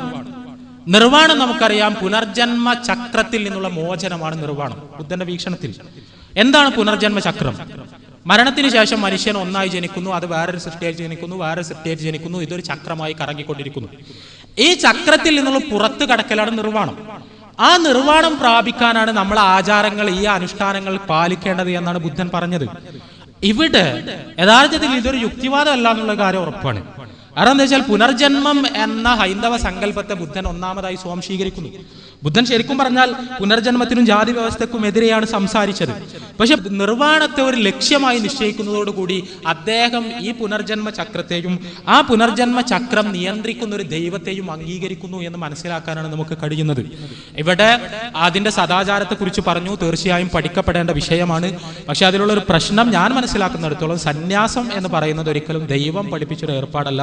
മനുഷ്യന് ദൈവം നൽകിയ നൈസർഗികമായ വാസനകളിൽ നിന്നുള്ള ഒളിച്ചോട്ടമാണിത്. ലൈംഗികത എന്ന് പറഞ്ഞാൽ അള്ളാഹു നൽകിയ മഹത്തായ ഒരു അനുഗ്രഹമാണ്. ആ അനുഗ്രഹത്തിൽ നിന്ന് ഒളിഞ്ഞോടി തപസ് അനുഷ്ഠിച്ചിട്ടാണ് ആത്മീയമായ മുക്തി പ്രാപിക്കേണ്ടത് എന്ന് എനിക്ക് അഭിപ്രായമില്ല. അത് ബുദ്ധന്റെ അഭിപ്രായമാണ്. ആ ബുദ്ധന്റെ അഭിപ്രായമാണെങ്കിൽ എത്രയോ കാലങ്ങൾക്ക് മുമ്പ് ജീവിച്ചൊരു വ്യക്തി എന്ന നിലക്ക് അദ്ദേഹം പഠിപ്പിക്കാത്ത ആശയങ്ങൾ പലതും അദ്ദേഹത്തിലേക്ക് ആരോപിക്കപ്പെട്ടിട്ടുണ്ടാകാം ചരിത്രത്തിൽ. എന്നാൽ ഇന്ന് നമ്മൾ മനസ്സിലാക്കുന്ന രീതിയിലുള്ള ബുദ്ധമതത്തിന്റെ അടിസ്ഥാനങ്ങളെ പടച്ച തമ്പുരാന്റെ മാർഗദർശനത്തിന്റെ അടിസ്ഥാനത്തിൽ കാര്യങ്ങൾ മനസ്സിലാക്കുന്ന ഒരാൾ എന്ന അർത്ഥത്തിൽ അംഗീകരിക്കാൻ കഴിയില്ല എന്ന് ആദ്യമായി സൂചിപ്പിക്കണം. രണ്ടാമതായി ചോദ്യത്തിന്റെ ഏറ്റവും പ്രസക്തമായ ഭാഗം എന്താണെന്ന് വെച്ചാൽ, അദ്ദേഹത്തിന്റെ അല്ലെങ്കിൽ സുഹൃത്തിന്റെ ചില ജീവിതാനുഭവങ്ങളുടെ വെളിച്ചത്തിൽ ഇസ്ലാമിലെ ദായക്രമം, ഇസ്ലാമിലെ അനന്തരാവകാശ നിയമങ്ങൾ അദ്ദേഹത്തിന് പ്രതികൂലമായി വന്നു. ഇതാണ് പ്രശ്നം. ഇവിടെ നമ്മൾ മനസ്സിലാക്കേണ്ട വളരെ അടിസ്ഥാനപരമായ കുറേ കാര്യങ്ങൾ. ഒന്നെന്താന്ന് വെച്ചാൽ, ഇസ്ലാം വലിയൊരു സിസ്റ്റമാണ്. വലിയൊരു സിസ്റ്റമാണെന്ന് പറഞ്ഞാൽ വലിയൊരു വീടാണ്. ഒരു ഉദാഹരണം പറഞ്ഞാൽ, ആ വീട്ടിൽ ഒരുപാട് മുറികളുണ്ട്. ആ ഓരോ റൂമും ഓരോന്നിനു വേണ്ടി സംവിധാനിക്കപ്പെട്ടതാണ്. ഈ ഓരോന്നിനു വേണ്ടി സംവിധാനിക്കപ്പെട്ട റൂം, ഇപ്പോൾ ഒരു ഉദാഹരണം പറഞ്ഞാൽ, നമ്മൾക്കൊരു വീടുണ്ട്. ആ വീട്ടിന്റെ ഒരു മുറിയിൽ നമ്മൾ പഞ്ചസാര സൂക്ഷിച്ചിരിക്കുന്നു, വേറെ റൂമിൽ നമ്മൾ അരി സൂക്ഷിച്ചിരിക്കുന്നു. നമ്മൾ അരിയുടെ റൂം പോയി തുറന്നിട്ട് ഇതിൽ പഞ്ചസാര കാണുന്നില്ല എന്ന് പറഞ്ഞിട്ട് കാര്യമില്ല. കാരണം പഞ്ചസാരക്ക് അതിൽ വേറെ സംവിധാനമുണ്ട്. ഇത് അരിക്ക് വേണ്ടിയുള്ള സംവിധാനമാണ്. ഇസ്ലാമിൽ സാധുക്കളെ സംരക്ഷിക്കാൻ വേണ്ടിയുള്ള ഒരു ഏർപ്പാടല്ല അനന്തരാവകാശ നിയമം, അല്ലെങ്കിൽ സ്വത്തില്ലാത്തവരെ സംരക്ഷിക്കാനുള്ള ഒരു ഏർപ്പാടല്ല അനന്തരാവകാശ നിയമം. അതിന് ഇസ്ലാമിൽ വേറെ സംവിധാനങ്ങളുണ്ട്, അത് നമ്മൾ മനസ്സിലാക്കണം. അനാഥ മക്കളെ സംരക്ഷിക്കാനുള്ള ഒരു ഏർപ്പാടല്ല ഇസ്ലാമിൽ അനന്തരാവകാശ നിയമം. അതിന് ഇസ്ലാമിൽ വേറെ സംവിധാനങ്ങളുണ്ട്. ആ സംവിധാനങ്ങൾ ഉപയോഗിച്ചാണ് അത് പരിഹരിക്കേണ്ടത്. അനാഥയെ സംരക്ഷിക്കുന്നതിന് ഇസ്ലാം കർശനമായ നിയമവ്യവസ്ഥകളും നിർദ്ദേശങ്ങളും എല്ലാം നൽകിയിട്ടുണ്ട്. അത് വേറൊരു വശമാണ്. അത് ഉപയോഗിച്ച് അനാഥയെ സംരക്ഷിക്കാം. പക്ഷെ ഇത് എന്ന് പറഞ്ഞാൽ നമ്മളെല്ലാം തെറ്റിദ്ധാരണ എന്താ വെച്ചാൽ, അനന്തരാവകാശ നിയമത്തിൽ അനാഥക്ക് സ്വത്തില്ല, ഇതുകൊണ്ട് ഇസ്ലാം അനാഥയോട് ക്രൂരത കാണിക്കുന്നു. അല്ല, ഇസ്ലാം അനന്തരാവകാശ നിയമങ്ങൾ ഉണ്ടാക്കിയത് അനാഥയെ സംരക്ഷിക്കാൻ വേണ്ടിയിട്ടല്ല. ഇസ്ലാം അനന്തരാവകാശ നിയമങ്ങൾ ഉണ്ടാക്കിയത് ഒരു തത്വത്തിന്റെ അടിസ്ഥാനത്തിലാണ്. ആ തത്വം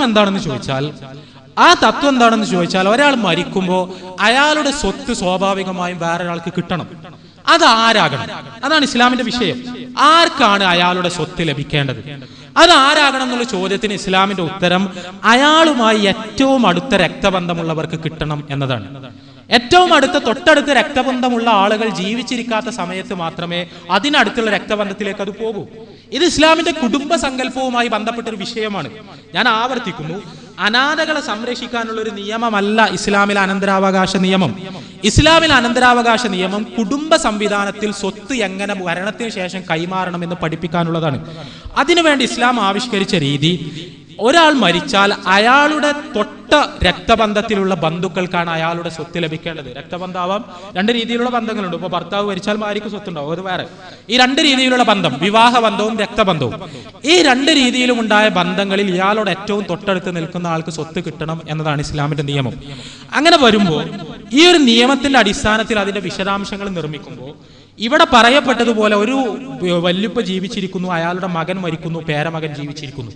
ഇങ്ങനെ പേരമകൻ ജീവിച്ചിരിക്കുമ്പോൾ സ്വാഭാവികമായും ഈ പേരമകൻ ഈ വല്യുപ്പാന്റെ ഏറ്റവും അടുത്ത ബന്ധുവല്ല, അയാളുടെ ജീവിച്ചിരിക്കുന്ന ബാക്കി മക്കളാണ് ഏറ്റവും അടുത്ത ബന്ധു. ഈ ഏറ്റവും അടുത്ത ബന്ധുക്കൾ ജീവിച്ചിരിക്കുന്ന മറ്റു മക്കളായതുകൊണ്ട് സ്വത്ത് സ്വാഭാവികമായും അവരിലേക്കാണ് പോവുക, വല്യുപ്പാന്റെ ഈ മോനിലേക്കല്ല പോവുക. ഇവിടെ ഞാൻ പറയുന്നത് എന്താ വെച്ചാൽ, വല്യുപ്പാന്റെ മോനെ സംരക്ഷിക്കാൻ ഇസ്ലാമിൽ വേറെ നിയമങ്ങളുണ്ട്. വല്യുപ്പാന്റെ മോനെ സംരക്ഷിക്കാൻ ഇസ്ലാമിൽ വേറെ നിയമങ്ങളുണ്ട്. അത് ഈ അനന്തരാവകാശം എന്നുള്ളൊരു താക്കോൽ ഉപയോഗിച്ച് തന്നെ വല്യുപ്പാന്റെ മോനെ സംരക്ഷിക്കണം എന്ന് നമ്മൾ പറയരുത്. ഇപ്പൊ ഒരു ഉദാഹരണം പറയാം.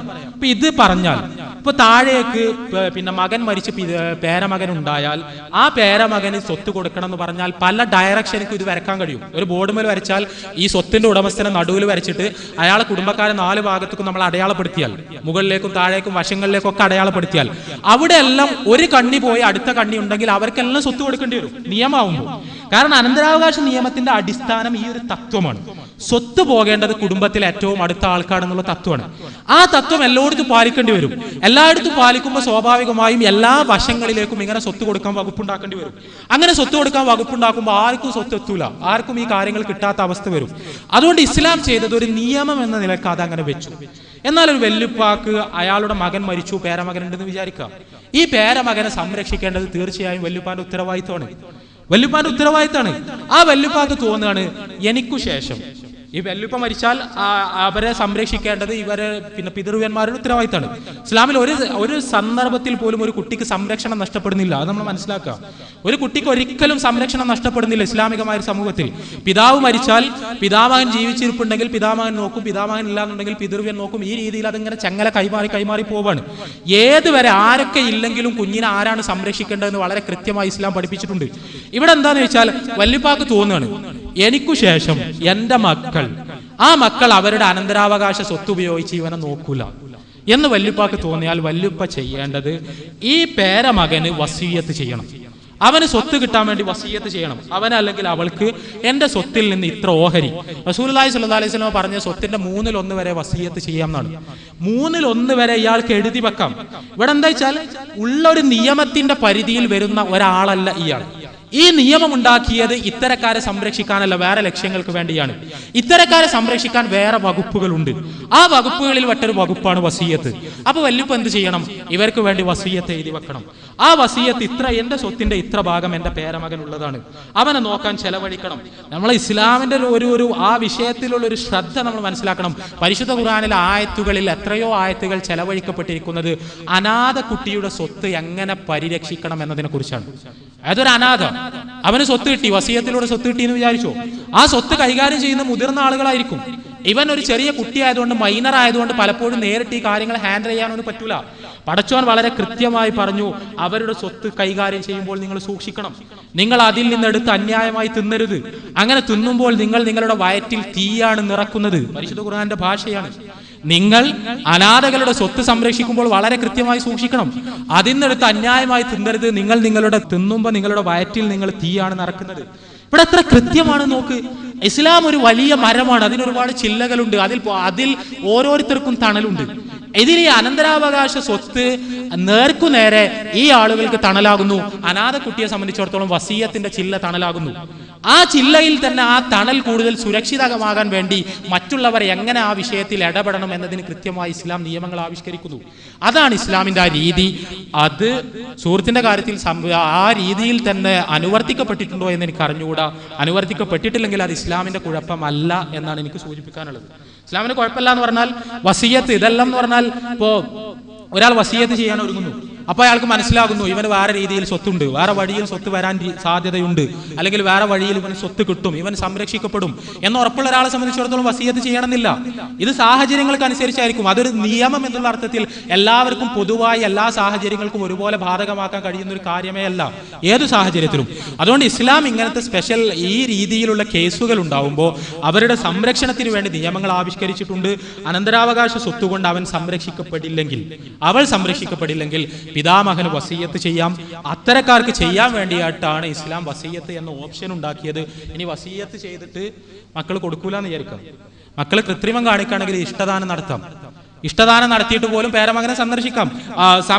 ഞാൻ പറയുന്നത് ഒന്നില്ലെങ്കിൽ ഒന്ന്, അതില്ലെങ്കിൽ അടുത്തത് എന്ന് പറഞ്ഞ് വളരെ കൃത്യമായി ഇസ്ലാമിൽ നിയമങ്ങളുണ്ട് എന്ന് സൂചിപ്പിക്കാനാണ് ഞാൻ പറഞ്ഞത്. അത് സംരക്ഷിക്കപ്പെടാത്തത്, അത് അതേപോലെ പ്രാവർത്തികമാക്കപ്പെടാത്തത്, അത് ഒരു വ്യക്തിയുടെ അല്ലെങ്കിൽ അദ്ദേഹം വളർന്നു വന്ന സാഹചര്യത്തിനൊരു തകരാറ് എന്നതല്ലാതെ ഇസ്ലാമിന്റെ തകരാറായി മനസ്സിലാക്കരുത് എന്നാണ് ഒന്നാമതായി സൂചിപ്പിക്കാനുള്ളത്. രണ്ടാമതായി സുഹൃത്ത് പറഞ്ഞത് ബഹുഭാരിത്വത്തിന്റെ വിഷയമാണ്. ആകെ പ്രശ്നം എന്താ വെച്ചാൽ യുക്തിവാദത്തിന്റെ വീക്ഷണം എന്താണ് ഈ വിഷയത്തിലുള്ള യുക്തിവാദത്തിന്റെ വീക്ഷണം? അത് നമ്മൾ അറിയണല്ലോ. എന്താണ് ഇതുമായി ബന്ധപ്പെട്ട യുക്തിവാദത്തിന്റെ വീക്ഷണം? യുക്തിവാദത്തിന്റെ വീക്ഷണം എന്താ വെച്ചാൽ എത്ര സ്ത്രീകളുമായി ബന്ധപ്പെടാം. ഇവിടെ ഒരുപാട് പെണ്ണ് കെട്ടിയ ആളുകൾ, ആ പെണ്ണ് കെട്ടിയ ആളുകളെല്ലാം മുസ്ലിം സമുദായത്തിലാണെന്ന് പറയുമ്പോൾ ബർട്രാൻഡ് റസൽ എത്ര കല്യാണം കഴിച്ചിട്ടുണ്ടെന്ന് അറിയും? കല്യാണത്തിന് പുറമെ അദ്ദേഹത്തിന് എത്ര ബന്ധങ്ങൾ ഉണ്ടായിരുന്നു എന്നറിയും? ഇംഗ്ലീഷിലെ പ്രശസ്തനായ ഒരു സാഹിത്യകാരനാണ് ടി.എസ്. എലിയറ്റിന്റെ വൈഫും ബർട്രാൻഡ് റസലും തമ്മിൽ വരെ ബന്ധങ്ങൾ ഉണ്ടായിരുന്നു. ഇത് ഞാൻ പറയുന്നത് എന്തിനാ വെച്ചാൽ, ഇത് ബർട്രാൻഡ് റസൽ അദ്ദേഹം അതൊരു അപമാനമായി കരുതാത്ത ആളും അദ്ദേഹം അത് പരസ്യമായി പ്രഖ്യാപിച്ച ആളും അതിൽ പ്രശ്നമില്ലാത്ത ആളുമാണ്. അദ്ദേഹം അത് ന്യായീകരിച്ചത് ഭൗതികവാദത്തിന്റെ സങ്കേതങ്ങൾ ഉപയോഗിച്ചിട്ടാണ്. അദ്ദേഹം പറഞ്ഞത് എന്താ പ്രശ്നം? അദ്ദേഹം പറഞ്ഞത് എനിക്ക് എന്റെ ഭാര്യയുണ്ട്, പക്ഷെ എനിക്ക് വേറൊരു പെണ്ണിനോട് താല്പര്യം തോന്നുന്നു, ഞാൻ അങ്ങോട്ട് പോകുന്നു, അതിലെന്താ കുഴപ്പം? എനിക്ക് അടുത്തൊരു പെണ്ണിനോട് താല്പര്യം തോന്നുന്നു, ഞാൻ അങ്ങോട്ട് പോകുന്നു, അതിലെന്താ പ്രശ്നം? അതിന് തെറ്റ് എന്ന് പറയാൻ നമുക്ക് എന്താണ്?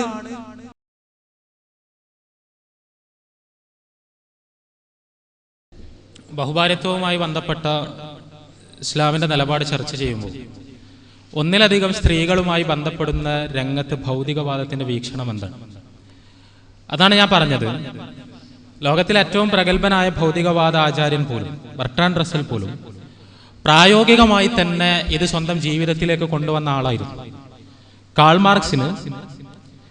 മാർക്സിന് ഹെന്ന എന്ന ഭാര്യയെ കൂടാതെ ഹെലന എന്ന വെപ്പാട്ടിയുമായി കൂടി ബന്ധമുണ്ടായത് എന്തുകൊണ്ടാണ്? ഇത് ഓരോരുത്തരും, ഞാനിത് വ്യക്തികളെ പറയേണ്ട കാര്യമില്ല, നമുക്കറിയാം ഭൗതികവാദത്തിന്റെ വീക്ഷണം തന്നെ ആരുമായും എപ്പോഴും എങ്ങനെയും ലൈംഗിക ബന്ധമാകാമെന്നാണ്. അത്തരം ഒരു ദർശനത്തിന്റെ ഭൂമികയിൽ നിന്നുകൊണ്ട് എങ്ങനെയാണ് യഥാർത്ഥത്തിൽ ഒന്നിലധികം സ്ത്രീകളുമായി ലൈംഗിക ബന്ധമാകാം എന്ന ഇസ്ലാമിന്റെ അനുവാദത്തെ നമ്മൾ വിമർശിക്കുന്നത്? ഇവിടെ രണ്ടും തമ്മിൽ ഒരൊറ്റ വ്യത്യാസമുള്ളൂ. എന്താന്ന് വെച്ചാൽ ഭൗതികവാദിയുടെ വീക്ഷണത്തിൽ ഏത് സ്ത്രീയുമായും ലൈംഗിക ബന്ധമാകാം, ആ ബന്ധം അതോടുകൂടി മറക്കാം, അതുവഴി ആ പെണ്ണിനുണ്ടാകുന്ന ജൈവിക പ്രയാസങ്ങൾ അവഗണിക്കാം, സ്വന്തം വഴിക്ക് തിരിഞ്ഞു നടക്കാം. എന്നാൽ ഇസ്ലാമിനെ സംബന്ധിച്ചിടത്തോളം നിങ്ങൾക്കൊരു സ്ത്രീയുമായി ബന്ധപ്പെടണമെങ്കിൽ അവളെ നാലാളുടെ മുമ്പിൽ വെച്ച് ഏറ്റെടുക്കണം, അവളുടെ സംരക്ഷണം ഏറ്റെടുക്കണം, അവൾക്ക് ആവശ്യമായതെല്ലാം ചെയ്തു കൊടുക്കണം, അവൾക്കുണ്ടാകുന്ന ജൈവികമായ പ്രയാസങ്ങളിൽ താങ്ങും തണലുമായി നിൽക്കണം. അതാണ് ഞാൻ കെട്ടുക എന്ന് പറഞ്ഞത്, അതാണ് ഞാൻ പിടിച്ച് കെട്ടുക എന്ന് പറഞ്ഞത്. ഒരു പുരുഷനെ സംബന്ധിച്ചിടത്തോളം ഒരു ഭൗതികവാദിക്ക് എത്ര സ്ത്രീകളുമായി ലൈംഗിക ബന്ധമാകാം, എത്ര സ്ത്രീകളുമായി. എന്നാൽ ഇസ്ലാമികമായി ഒരു പുരുഷന് 4 വരെ സ്ത്രീകളെ വിവാഹം കഴിക്കാം, നിബന്ധനയുണ്ട്. ഈ 4 സ്ത്രീകളെയും സംരക്ഷിക്കണം, ഈ 4 സ്ത്രീകൾക്കിടയിൽ തുല്യനീതിയോടുകൂടി വർത്തിക്കണം, അവർക്കിടയിൽ ഒരു രീതിയിലുള്ള വിവേചനം ഉണ്ടാകരുത്. ഇവിടെ പറഞ്ഞല്ലോ, ഇവിടെ ഒരു വ്യക്തിപരമായ പരാമർശങ്ങൾ ഞാൻ ഒഴിവാക്കുകയാണ്, അദ്ദേഹത്തിന്റെ പിതാവായാലും ആരായാലും. പക്ഷെ എന്താന്ന് വെച്ചാൽ ഒരുപാട് കല്യാണങ്ങൾ കഴിക്കുന്നു, ആദ്യത്തെ ആളെ അവഗണിക്കുന്നു. ഇതിന് ഇസ്ലാം എന്ത് ചെയ്യും? ഇസ്ലാം പഠിപ്പിച്ചതല്ല ഇത്. ഇസ്ലാം പറയുന്നത് നിങ്ങൾ വിവാഹം കഴിക്കുകയാണെങ്കിൽ ഈ 4 പേർക്കിടയിൽ തുല്യനീതിയോടുകൂടി വർത്തിക്കണമെന്നാണ്. തുല്യനീതിയോടുകൂടി എല്ലാവർക്കും ഇടയിൽ വിഭവ വിതരണം തുല്യമായിരിക്കണം. അങ്ങനെ തുല്യമായ വിഭവ വിതരണത്തിന്റെ അടിസ്ഥാനത്തിൽ എല്ലാവരെയും സംരക്ഷിച്ചുകൊണ്ടുള്ള ഒരു ബഹുഭാര്യത്വമേ ഇസ്ലാം അംഗീകരിക്കുന്നുള്ളൂ. അതല്ലാതെ ഒരു പെണ്ണിനെ മടുക്കുന്നു, ആ പെണ്ണിനെ തിരിഞ്ഞു നോക്കാതിരിക്കുന്നു, അടുത്ത ആളെ കെട്ടുന്നു, ആ പെണ്ണിനെ മടുക്കുന്നു, പിന്നെ അടുത്ത ആളെ കെട്ടുന്നു. ഈ ഏർപ്പാട് യഥാർത്ഥത്തിൽ ഇസ്ലാം അംഗീകരിച്ചിട്ടില്ല. അത് യഥാർത്ഥത്തിൽ ഒരു ഭൗതികവാദ ലാഞ്ചനയുള്ള ഏർപ്പാടുമാണ്. അത് ഭൗതികവാദത്തിന്റെ ലാഞ്ചനയുള്ള ഏർപ്പാടുമാണ്. കാരണം നമ്മൾക്കൊരു പെണ്ണിനോട് ഇഷ്ടം തോന്നുന്നു, ആ പെണ്ണുമായി നമ്മൾ ബന്ധപ്പെടുന്നു, കുറച്ചു കാലം ജീവിക്കുന്നു, പിന്നെ വേണ്ടാന്ന് തോന്നുന്നു, അടുത്ത പെണ്ണിന്റെ അടുത്തേക്ക് പോകുന്നു. ഇതാണല്ലോ യഥാർത്ഥത്തിൽ ഭൗതികവാദം ലോകത്ത് നിലവിൽ വരുത്താൻ ശ്രമിക്കുന്ന സാമൂഹ്യ വ്യവസ്ഥിതിയുടെ ഏറ്റവും പ്രധാനപ്പെട്ട സവിശേഷത തന്നെ. ഏതായാലും നമുക്ക് വിഷയത്തിലേക്ക് വരാം. ബഹുഭാര്യത്വം ഇസ്ലാം അനുവദിച്ചു, നമ്മൾ ഭൗതികവാദത്തെ വിടുക. ഭൗതികവാദത്തെ നമ്മൾ വിടുക. തുല്യനീതിയോടുകൂടി വർത്തിക്കണമെന്ന് പറഞ്ഞു, സംരക്ഷിക്കണമെന്ന് പറഞ്ഞു, വിഭവങ്ങൾ കൊടുക്കണമെന്ന് പറഞ്ഞു. അത് അനീതിയാണോ, സ്ത്രീ വിരുദ്ധമാണോ എന്ന് നമ്മൾ അന്വേഷിക്കണം. ഇവിടെ നമ്മൾ മനസ്സിലാക്കേണ്ട വളരെ അടിസ്ഥാനപരമായ കുറേ കാര്യങ്ങളുണ്ട്. വളരെ വിശദമായി പറയാൻ സമയമില്ല, കാര്യങ്ങൾ മനസ്സിലാകാൻ വേണ്ടി ചുരുക്കി ഞാൻ പറയാം. ഒന്നെന്താന്ന് ചോദിച്ചാൽ, നമ്മുടെ എല്ലാം തലച്ചോറ്, ആ തലച്ചോർ എന്ന അവയവത്തിനൊരു പ്രത്യേകത ഉണ്ട്. ആ പ്രത്യേകത എന്താന്ന് ചോദിച്ചാൽ, ഞാൻ നേരത്തെ പറഞ്ഞതുപോലെ 12 വയസ്സ് വരെ നമ്മുടെ ന്യൂറോണുകൾക്കിടയിലുള്ള സിനാപ്സ്, ഈ സിനാപ്സുകൾക്കുള്ളിൽ ഫീഡ് ചെയ്യപ്പെട്ട വിവരങ്ങൾക്കനുസരിച്ച് നമ്മുടെ തലച്ചോറിന് ചിന്തിക്കാൻ കഴിയും. കേരളത്തിലെ സാമൂഹ്യ സാഹചര്യം ബഹുഭാര്യത്വം തിന്മയാണ്, തിന്മയാണ്, തിന്മയാണ്, മോശമാണ് എന്ന് ആവർത്തിച്ച് പഠിപ്പിക്കപ്പെട്ടുകൊണ്ടിരിക്കുന്ന ഒരു സാമൂഹ്യ സാഹചര്യമാണ്. ആ സാമൂഹ്യ സാഹചര്യത്തിൽ വളർന്നു വന്ന വ്യക്തികൾ എന്ന അർത്ഥത്തിൽ നമ്മുടെ എല്ലാം തലച്ചോറുകൾക്കകത്ത് ബഹുഭാര്യത്വം തിന്മയാണ് എന്ന ആശയം ഉണ്ടാകും. അത് നമ്മൾ ആരും ഡിസൈൻ ചെയ്ത് കയറ്റിക്കൂട്ടുന്നതല്ല. കേരളത്തെ പോലെ ബഹുഭാര്യത്വ വിരുദ്ധമായ ഒരു സാമൂഹ്യ സാഹചര്യത്തിൽ ജീവിച്ച ഏതു മനുഷ്യന്റെ തലച്ചോറിലും അയാൾക്ക് ചെറുപ്പത്തിൽ കിട്ടിയ വിവരങ്ങളുടെ അടിസ്ഥാനത്തിൽ, ചെറുപ്പത്തിൽ നമ്മൾ വിവരങ്ങൾ ഇങ്ങനെ ഫീഡ് ചെയ്ത് വെക്കുകയാണ്, അത് അനലൈസ് ചെയ്യാനുള്ള ഒരു കഴിവ് നമ്മൾക്കില്ല. അത് നമ്മുടെ അബോധമായി മാറുന്നു, നമ്മുടെ വർത്തമാനങ്ങളിൽ അത് കടന്നു വരുന്നു, സ്വാഭാവികമായി അത് വരുന്നു, നമ്മൾക്കത് നിയന്ത്രിക്കാൻ പറ്റില്ല. നമ്മുടെ ചിന്തകളിൽ അതിൻ്റെ ഒരു ഇംപ്രിന്റ് എപ്പോഴും ഉണ്ടാകും. വളരെ ഈ ട്രാൻസാക്ഷണൽ അനലിസ്റ്റുകൾ സാധാരണ ഉപയോഗിക്കാറുള്ള 2 ചിത്രങ്ങളുണ്ട്. 2 ചിത്രങ്ങൾ എന്ന് പറഞ്ഞാൽ ഒരു ഗ്രാഫിക് ഡിസൈൻ, ഒരു ചിത്രം. ആ ചിത്രം ശരിക്കും ഒരു പെണ്ണിന്റെ ചിത്രമാണ്. ആ പെണ്ണിന്റെ ചിത്രം യഥാർത്ഥത്തിൽ ഒരു വൃദ്ധയായ പെണ്ണിന്റെ ചിത്രമാണ്. ആ വൃദ്ധയായ പെണ്ണിന്റെ ചിത്രം കാണിച്ച ഉടനെ വേറൊരു ഗ്രാഫിക് ഡിസൈൻ കാണിക്കും, അത് കാണിക്കും വേറൊരു പെണ്ണിന്റെ ചിത്രം. എന്നിട്ട് സദസ്സിനോട് ചോദിക്കും, നിങ്ങൾക്ക് എന്തു തോന്നുന്നു, ഈ പെണ്ണ് വൃദ്ധയാണോ യുവതിയാണോ? സദസ്സ് പറയും അത് വൃദ്ധയാണ് എന്ന് പറയും. എന്നിട്ട് ഇവർ ട്രാൻസാക്ഷണൽ അനാലിസിസ് രംഗത്ത് വൈദഗ്ധ്യമുള്ള ആളുകൾ പിന്നെ ചെയ്യുന്ന പണി എന്താണെന്ന് വെച്ചാൽ, കുറെ സമയം കഴിഞ്ഞതിന് ശേഷം വേറൊരു ചിത്രം കാണിക്കും. അതൊരു യുവതിയുടെ ചിത്രമായിരിക്കും, ഒരു ഗ്രാഫിക് ഡിസൈൻ. ആ ചിത്രം കാണിച്ച ശേഷം ഉടനെ തന്നെ നേരത്തെ കാണിച്ച 2ാമത്തെ പെണ്ണിന്റെ ചിത്രം വീണ്ടും കാണിക്കും. എന്നിട്ട് സദസ്സിനോട് ചോദിക്കും, വൃദ്ധയാണോ യുവതിയാണോ? സദസ്സ് പറയും യുവതിയാണ്. ഇതെന്തുകൊണ്ടാണ്? നമ്മുടെ തലച്ചോറിൽ ഒരു കാര്യം ഫീഡ് ചെയ്യപ്പെട്ടു, നമ്മുടെ തലച്ചോറിന് ഒരു പ്രത്യേക ഓറിയന്റേഷൻ വന്നു. ഈ കാണിക്കപ്പെടുന്നത് വൃദ്ധയായിരിക്കും എന്നൊരു മുൻവിധി ആദ്യം തന്നെ നമ്മുടെ തലച്ചോറിനുണ്ടായി. അപ്പൊ 2ാമത് കാണിച്ചപ്പോൾ ഉടൻ നമുക്കത് വൃദ്ധയായിട്ട് തോന്നി. സൂക്ഷിച്ചു നോക്കിയാൽ അതിൽ യുവതിയെ കണ്ടെത്താം. ഇതേപോലെ 2ാമത്തെ സംഭവത്തിൽ ഇത് യുവതിയായിരിക്കും എന്നൊരു പ്രജുഡീസ് നമ്മുടെ തലച്ചോറിൽ വന്നു. അത് വന്നുകൊണ്ട് 2ാമത്തെ ചിത്രം കാണുമ്പോൾ ഉടൻ നമ്മൾക്കത് യുവതിയാണെന്നുള്ള ഇംപ്രഷൻ ഉണ്ടാവുന്നു. ഇത് നമ്മുടെ തലച്ചോറിന്റെ ഒരു കുഴപ്പമാണ്. നമ്മുടെ തലച്ചോറിനെ സംബന്ധിച്ചിടത്തോളം അങ്ങനെ വർക്ക് ചെയ്യാൻ കഴിയൂ. ഇതുപോലെ ചെറുപ്പത്തിൽ തന്നെ ബഹുഭാര്യത്വത്തെ സംബന്ധിച്ച വളരെ മോശമായ ധാരണകൾ കയറിയ തലച്ചോറുകൾ എന്നുള്ള നിലക്ക് നമ്മുടെ എല്ലാം മനസ്സിൽ ഇതെന്തോ മോശം ധാരണയാണെന്നുള്ള ഏർപ്പാടുണ്ടാവും. ആദ്യം ആ ധാരണയെ കുടയണം. അത് പ്രയാസകരമായൊരു പണിയാണ്. നാം ജീവിച്ച സാമൂഹ്യ സാഹചര്യത്തിന്റെ ഇംപ്രിന്റ്സ് നമ്മുടെ തലച്ചോറിലുണ്ട് എന്ന് തിരിച്ചറിഞ്ഞ ശേഷം ആ തലച്ചോറിൽ നിന്ന് അത്തരം ഇംപ്രിന്റ്സ് കുടഞ്ഞൊഴിവാക്കണം. ആ കുടഞ്ഞൊഴിവാക്കണമെങ്കിൽ നമ്മൾക്ക് നല്ല അനലൈസിങ് കപ്പാസിറ്റി വേണം.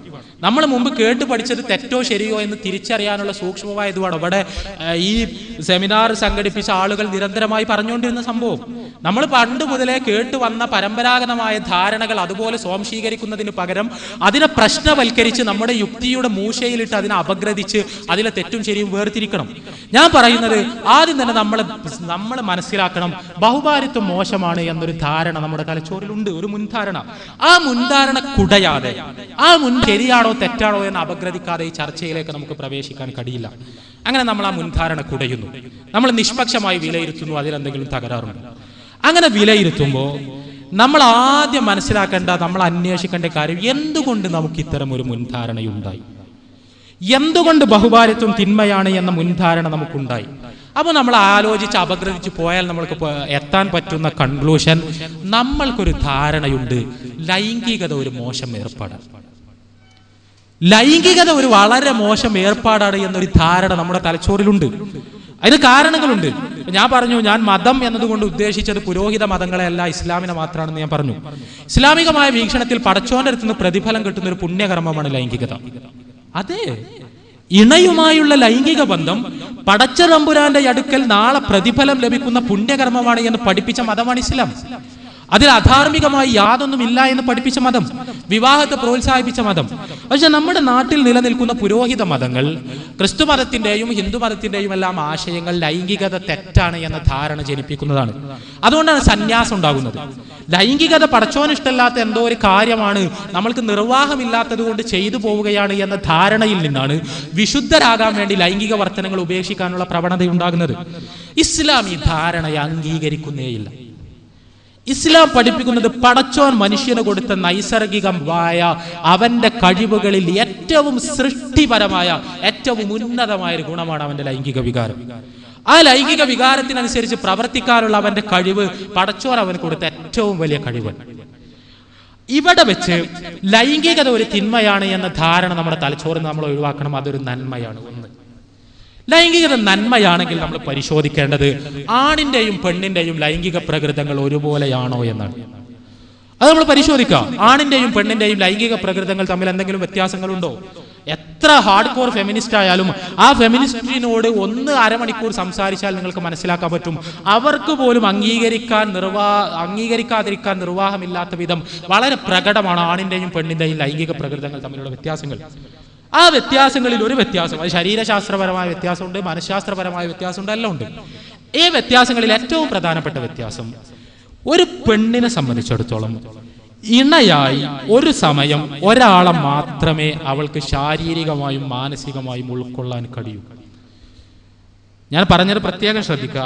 ഇണയായി എന്ന് പറഞ്ഞാൽ ഒരു വേശ്യപ്പെണ്ണുങ്ങളില്ലേ ഉണ്ട്.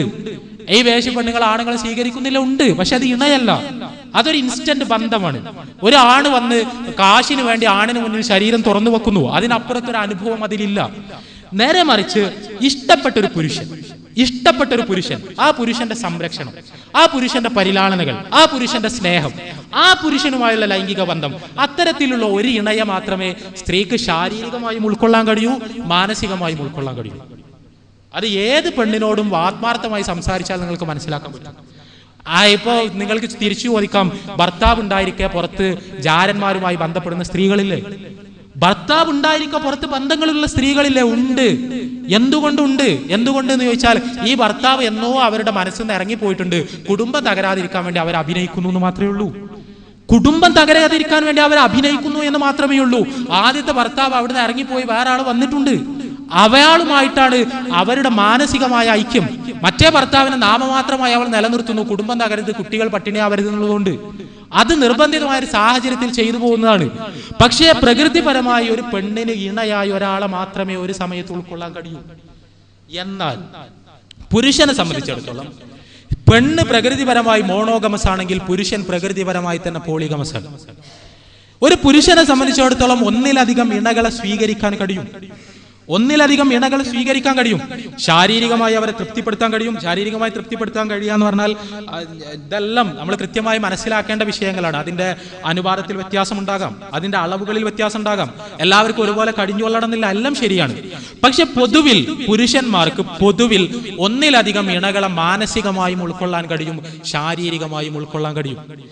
എങ്ങനെയെന്ന് ചോദിച്ചാൽ 100% സംതൃപ്തമായ ലൈംഗിക ജീവിതം നയിക്കുന്ന ഒരു ഇണ കൂടെ ഉണ്ടായിരിക്കെ തന്നെ, എന്റെ വാക്ക് ശ്രദ്ധിക്കുക, 100% സംതൃപ്തമായ ലൈംഗിക ജീവിതം ഒരു ഇണയുമായി നയിച്ചുകൊണ്ടിരിക്കെ തന്നെ ആ ഇണക്ക് മനസ്സിൽ ഒരു സ്ഥാനചലനവും സംഭവിക്കാതെ രണ്ടാമതൊരു ഇണയെ ജീവിതത്തിലേക്ക് കൊണ്ടുവരാൻ പുരുഷന് പ്രകൃതിപരമായി കഴിയും. രണ്ടാമതും മൂന്നാമതും എല്ലാം കഴിയും. അവർക്കെല്ലാം ആ മനസ്സിൽ സ്ഥലമുണ്ട്, ആ മനസ്സിൽ ഇടമുണ്ട്. അത് പുരുഷ മനസ്സിന്റെ ഒരു പ്രത്യേകതയാണ്. ഇത് ഞാൻ പറഞ്ഞതൊന്നുമല്ല. ഓഷോ രജനീഷ് മുതൽ സിഗ്മണ്ട് ഫ്രോയിഡ് വരെയുള്ള ഏകദേശം ഭൗതികവാദത്തിന്റെ ഭൂമികയിൽ നിന്ന് തന്നെ ലൈംഗിക മനഃശാസ്ത്രം അപഗ്രഥിച്ചിട്ടുള്ള മുഴുവൻ ആളുകളുടെയും പഠനങ്ങൾ പരിശോധിച്ചാൽ, ബർട്രാൻഡ് റസൽ അടക്കം, ഈ പഠനങ്ങളെല്ലാം ഐകകണ്ഠ്യേന പറയുന്ന ഒരു കാര്യമാണിത്.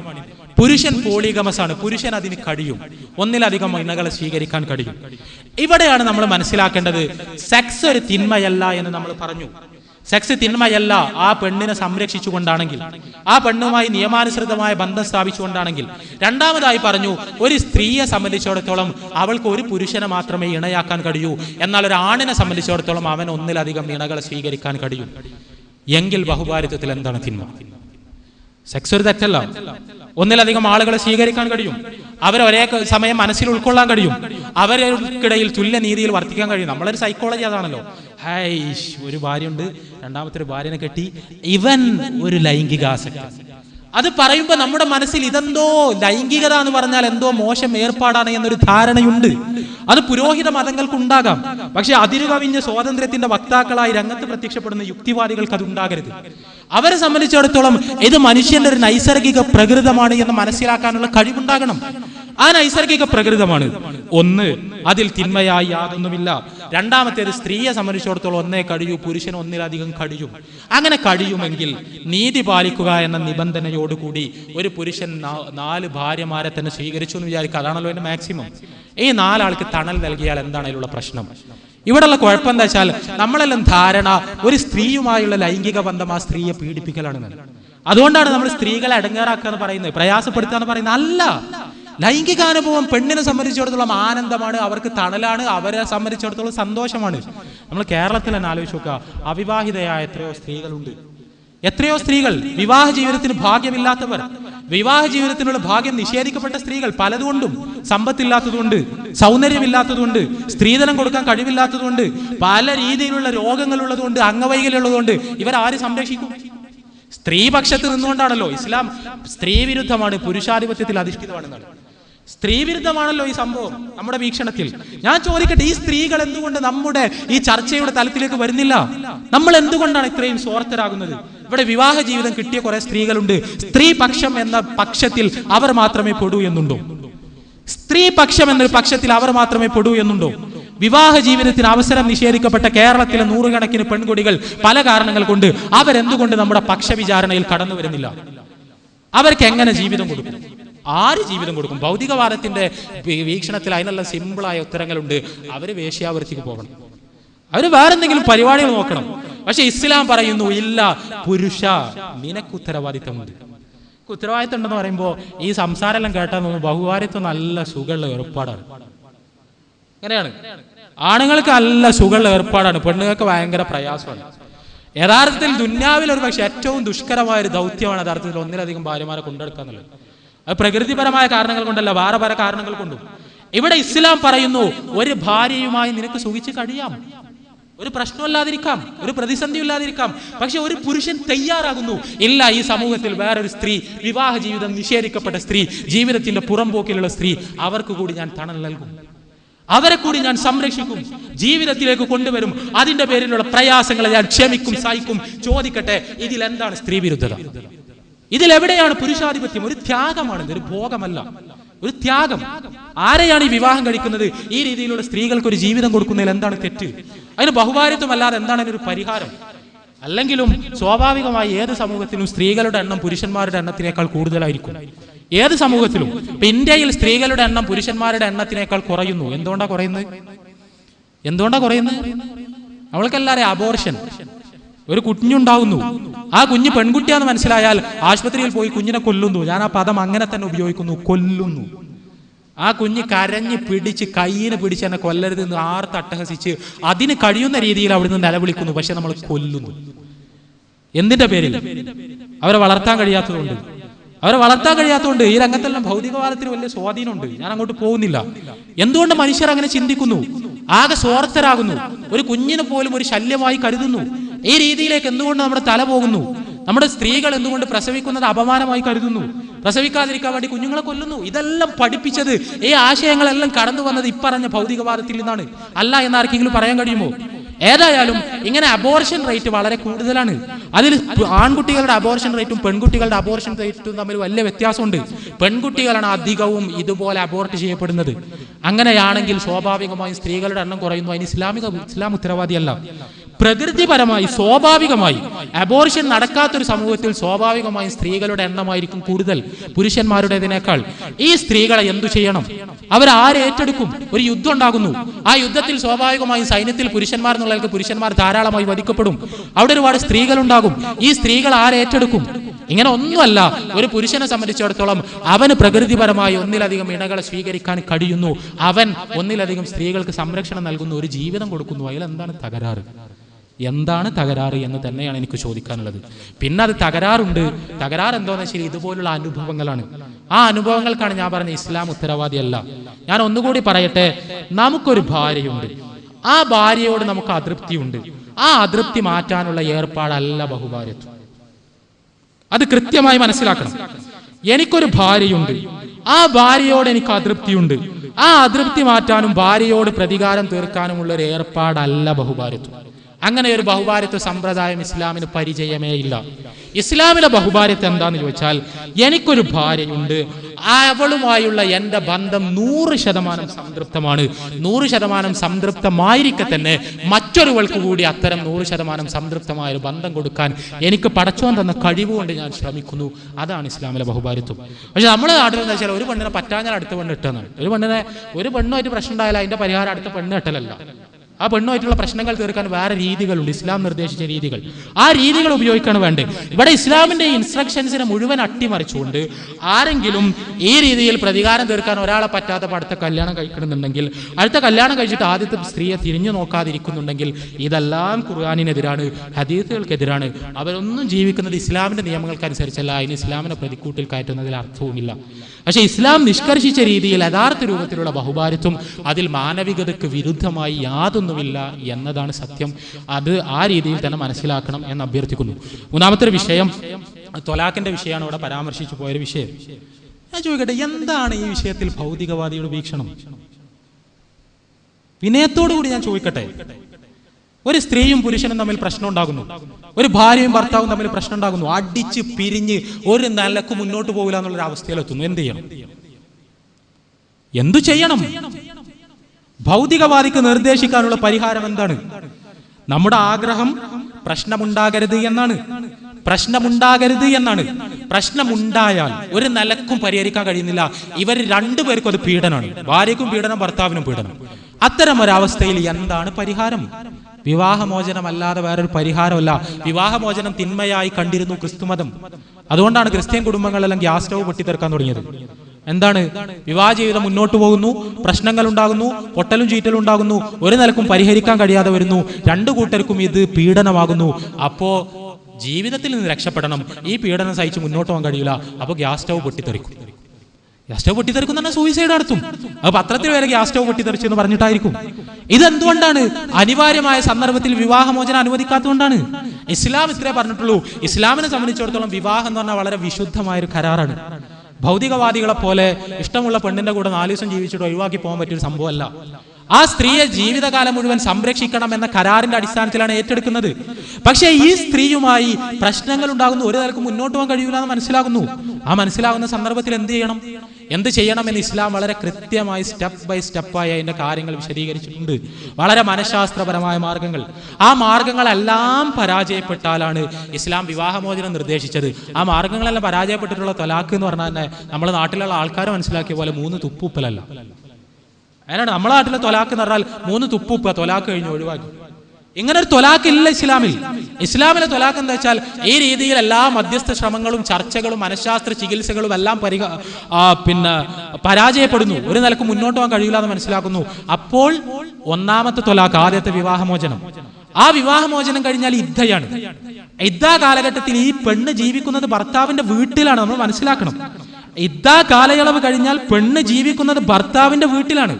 ഭർത്താവിന്റെ വീട്ടിൽ, ഭർത്താവിന്റെ ചെലവിൽ, ഭർത്താവിന്റെ സംരക്ഷണത്തിൽ അവിടെ കഴിയുന്നു അവർ. ഇദ്ദ കാലയളവ് കഴിയുന്നത് വരെ എല്ലാ ചെലവും കൊടുക്കണം. വീട്ടിൽ ഒന്നും ആക്രമിക്കാൻ പാടില്ല ഒരു ദേഷ്യത്തിന്റെ പേരിൽ. പക്ഷേ ഭാര്യ ഭർത്താവ് എന്നുള്ള അർത്ഥത്തിൽ പരസ്പരം സമ്പർക്കം ഉണ്ടാവാൻ പാടില്ല. മനസ്സിലൊരു തരി സ്നേഹം ഉണ്ടെങ്കിൽ അങ്ങനെ 2 ആഴ്ച ജീവിക്കാൻ കഴിയില്ല. കാരണം ഇവർ പരസ്പരം കാണുന്നു, പരസ്പരം കണ്ടുമുട്ടുന്നു, ഇവർക്ക് ആവശ്യമായ സഹായങ്ങളെല്ലാം ചെയ്തു കൊടുക്കുന്നു. പക്ഷെ കിടപ്പറയിൽ ഒരുമിച്ച് ജീവിക്കാൻ കഴിയൂല. ഇത് മനസ്സിലാകുമ്പോൾ മനസ്സിൽ എന്തെങ്കിലും ഒരു സ്നേഹം അവശേഷിക്കുന്നുണ്ടെങ്കിൽ 2 കൂട്ടരും തീരുമാനിക്കും തിരിച്ചു വരാം. എന്തിന് 2 ദ്വീപുകളായി ഒരു വീടിനകത്ത് താമസിക്കണം? ഇവർ വീണ്ടും യോജിക്കുന്നു. ഒരു നിക്കാഹിന്റെ ആവശ്യമല്ല. ഈ ഇദ്ദ കാലഘട്ടത്തിൽ തന്നെ ഇവർ ജീവിതത്തിലേക്ക് തിരിച്ചു വരുന്നു, വീണ്ടും മുന്നോട്ട് പോകുന്നു. മനസ്സിലാക്കണം, വീണ്ടും മുന്നോട്ട് പോകുന്നു. കുറെ കഴിഞ്ഞ് പഴയ പ്രശ്നങ്ങൾ ആവർത്തിക്കുന്നു, പഴയ മനഃശാസ്ത്ര ചികിത്സകൾ ആവർത്തിക്കുന്നു, മധ്യസ്ഥ ചർച്ചകൾ ആവർത്തിക്കുന്നു. ഒരു രക്ഷയല്ലാതെ മനസ്സിലാകുന്നു, വീണ്ടും പിരിയുന്നു. അവിടെ ഇദ്ദ 2ാമത്തെ ഘട്ടം. അവിടെ ഇതേപോലെ ഇയാളെ ചെലവിൽ ഇയാളെ കൺമുന്നിൽ ജീവിക്കുന്നു. ഇയാൾക്ക് എന്തെങ്കിലും ഒരു സ്നേഹം ഉണ്ടെങ്കിൽ തിരിച്ചെടുക്കും. അങ്ങനെ തിരിച്ചെടുത്തു എന്ന് വിചാരിച്ചിട്ട് പിന്നെ 3ാമതും കഴിഞ്ഞു. 3ാമതും ഈ ചർച്ചകളെല്ലാം കഴിഞ്ഞു. 3ാമതും തൊലാഖ് സംഭവിച്ചു. അതാണ് അവസാനത്തെ തൊലാഖ്. അതാണ് ഇസ്ലാം പറയുന്ന അവസാനത്തെ തൊലാഖ്. ആ തൊലാഖിൽ എത്തണമെങ്കിൽ എത്ര പണിയുണ്ട്? തൊലാഖിന് വേണ്ടി ഇസ്ലാം നിശ്ചയിച്ച നിബന്ധനകളെല്ലാം കൂടി വായിച്ചാൽ സാധാരണ ഒരു മനുഷ്യനെ കഴിയൂല എന്ന് പറഞ്ഞാൽ യോജിക്കാൻ എന്തെങ്കിലും ഒരു സാധ്യത ഉണ്ടെങ്കിൽ അത് കഴിയൂല. പക്ഷെ യോജിക്കാൻ ഒരു സാധ്യതയുമില്ല എന്ന് മനസ്സിലാകുന്ന ഒരു നിമിഷത്തിൽ അത് മാത്രമേ ഉള്ളൂ പരിഹാരം. 2 പേർക്കും ഇത് പീഡനാകരുത്. അത് സംഭവിക്കാതിരിക്കാനുള്ള സ്റ്റെപ്സ് മുഴുവൻ ഇസ്ലാം എടുത്തു. മുഴുവൻ സ്റ്റെപ്സ് കൊടുത്തു. ആ സ്റ്റെപ്സ് മുഴുവൻ എടുത്തിട്ട് ഇസ്ലാം പറഞ്ഞ എന്താ വെച്ചാൽ, മൂന്നാമത്തെ ത്വലാഖ് ചൊല്ലി ഇദ്ദാ കാലഘട്ടം കഴിഞ്ഞാൽ പിന്നെ നിനക്ക് അവളെ കല്യാണം കഴിക്കണമെങ്കിൽ വേറൊരാൾ കല്യാണം കഴിച്ചിട്ട് അവിടെ ഒരു ത്വലാഖ് സംഭവിക്കണം. അവിടെ ഒരു ത്വലാഖ് സംഭവിക്കണം. ഇത് കേൾക്കുമ്പോൾ നമ്മളെ യുക്തിവാദികൾക്കെല്ലാം ഇതാണ് ചടങ്ങല്യാണം. എന്ത് ചടങ്ങല്യാണം? ചടങ്ങല്യാണം എന്ന് പറഞ്ഞാൽ നമ്മുടെ നാട്ടിലുണ്ടായ അനാചാരം. ഇസ്ലാം പറഞ്ഞത് അതല്ല. ഇസ്ലാം പറഞ്ഞത് ഒരാളെ വിളിച്ചു കൊണ്ടിട്ട്, വാടകയ്ക്ക് വിളിച്ചു കൊണ്ടിട്ട് പെണ്ണെട്ടിട്ട് ഒരു ദിവസം കൂടെ കടന്നുറങ്ങിയിട്ട് രാവിലെ മൊഴി ചൊല്ലുന്നല്ല. സ്വാഭാവികമായി ഈ സ്ത്രീക്ക് വിവാഹാന്വേഷണങ്ങൾ വരുന്നു. സ്വാഭാവികമായ വിവാഹാന്വേഷണങ്ങൾ. ആ സ്വാഭാവികമായ വിവാഹാന്വേഷണത്തിലൂടെ ഒരു വിവാഹം നടക്കുന്നു. ആ വിവാഹം നടന്നിട്ട് അവരിങ്ങനെ സുഖമായി ജീവിക്കുന്നതിനിടയിൽ പ്രശ്നങ്ങൾ ഉണ്ടാകുന്നു. ആ പ്രശ്നങ്ങൾ ഉണ്ടാകുന്ന സമയത്ത് നേരത്തെ പറഞ്ഞ മനഃശാസ്ത്ര ചികിത്സകൾ ഉണ്ടാകുന്നു, മധ്യസ്ഥ ചർച്ചകൾ ഉണ്ടാകുന്നു. അത് പരാജയപ്പെടുന്നു. ഒന്നാമത്തെ ത്വലാഖ് സംഭവിക്കുന്നു. ഇദ്ദാകാലം അയാളുടെ വീട്ടിൽ നിൽക്കുന്നു. ഈ ഇതേപോലെ എന്തെങ്കിലും ഒരു സ്നേഹം ഉണ്ടെങ്കിൽ തിരിച്ചെടുക്കുന്നു. രണ്ടാമത്തെ വീണ്ടും ഇഷ്യൂസ് ഉണ്ടാകുന്നു. ഈ പ്രക്രിയകൾ ആവർത്തിക്കുന്നു. ഇതേപോലെ ത്വലാഖ് ഉണ്ടാകുന്നു, ഇദ്ദാ കാലഘട്ടം ഉണ്ടാകുന്നു. മൂന്നാമത്തെ പ്രശ്നം ഉണ്ടായി. ഈ ഇദ്ദയുടെ കാലത്ത് പിരിച്ചുവിടൽ നടക്കുന്നു. ഇങ്ങനെ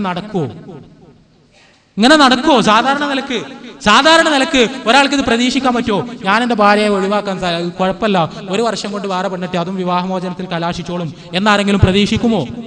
ഒരിക്കലും പ്രതീക്ഷിക്കില്ല. അപ്പൊ എന്തുകൊണ്ട് ഇസ്ലാം ഇങ്ങനെ ഒരു നിയമം വെച്ചു? ഇനി അവളെ തിരിച്ചു കിട്ടില്ല. കാരണം തിരിച്ചു കിട്ടണമെങ്കിൽ നിയമങ്ങൾ അത്രക്കും സങ്കീർണമാണ്. ആ തിരിച്ചു കിട്ടാത്തതുകൊണ്ട് നിനക്ക് വേണമെന്നുണ്ടെങ്കിൽ ചെല്ലരുത്.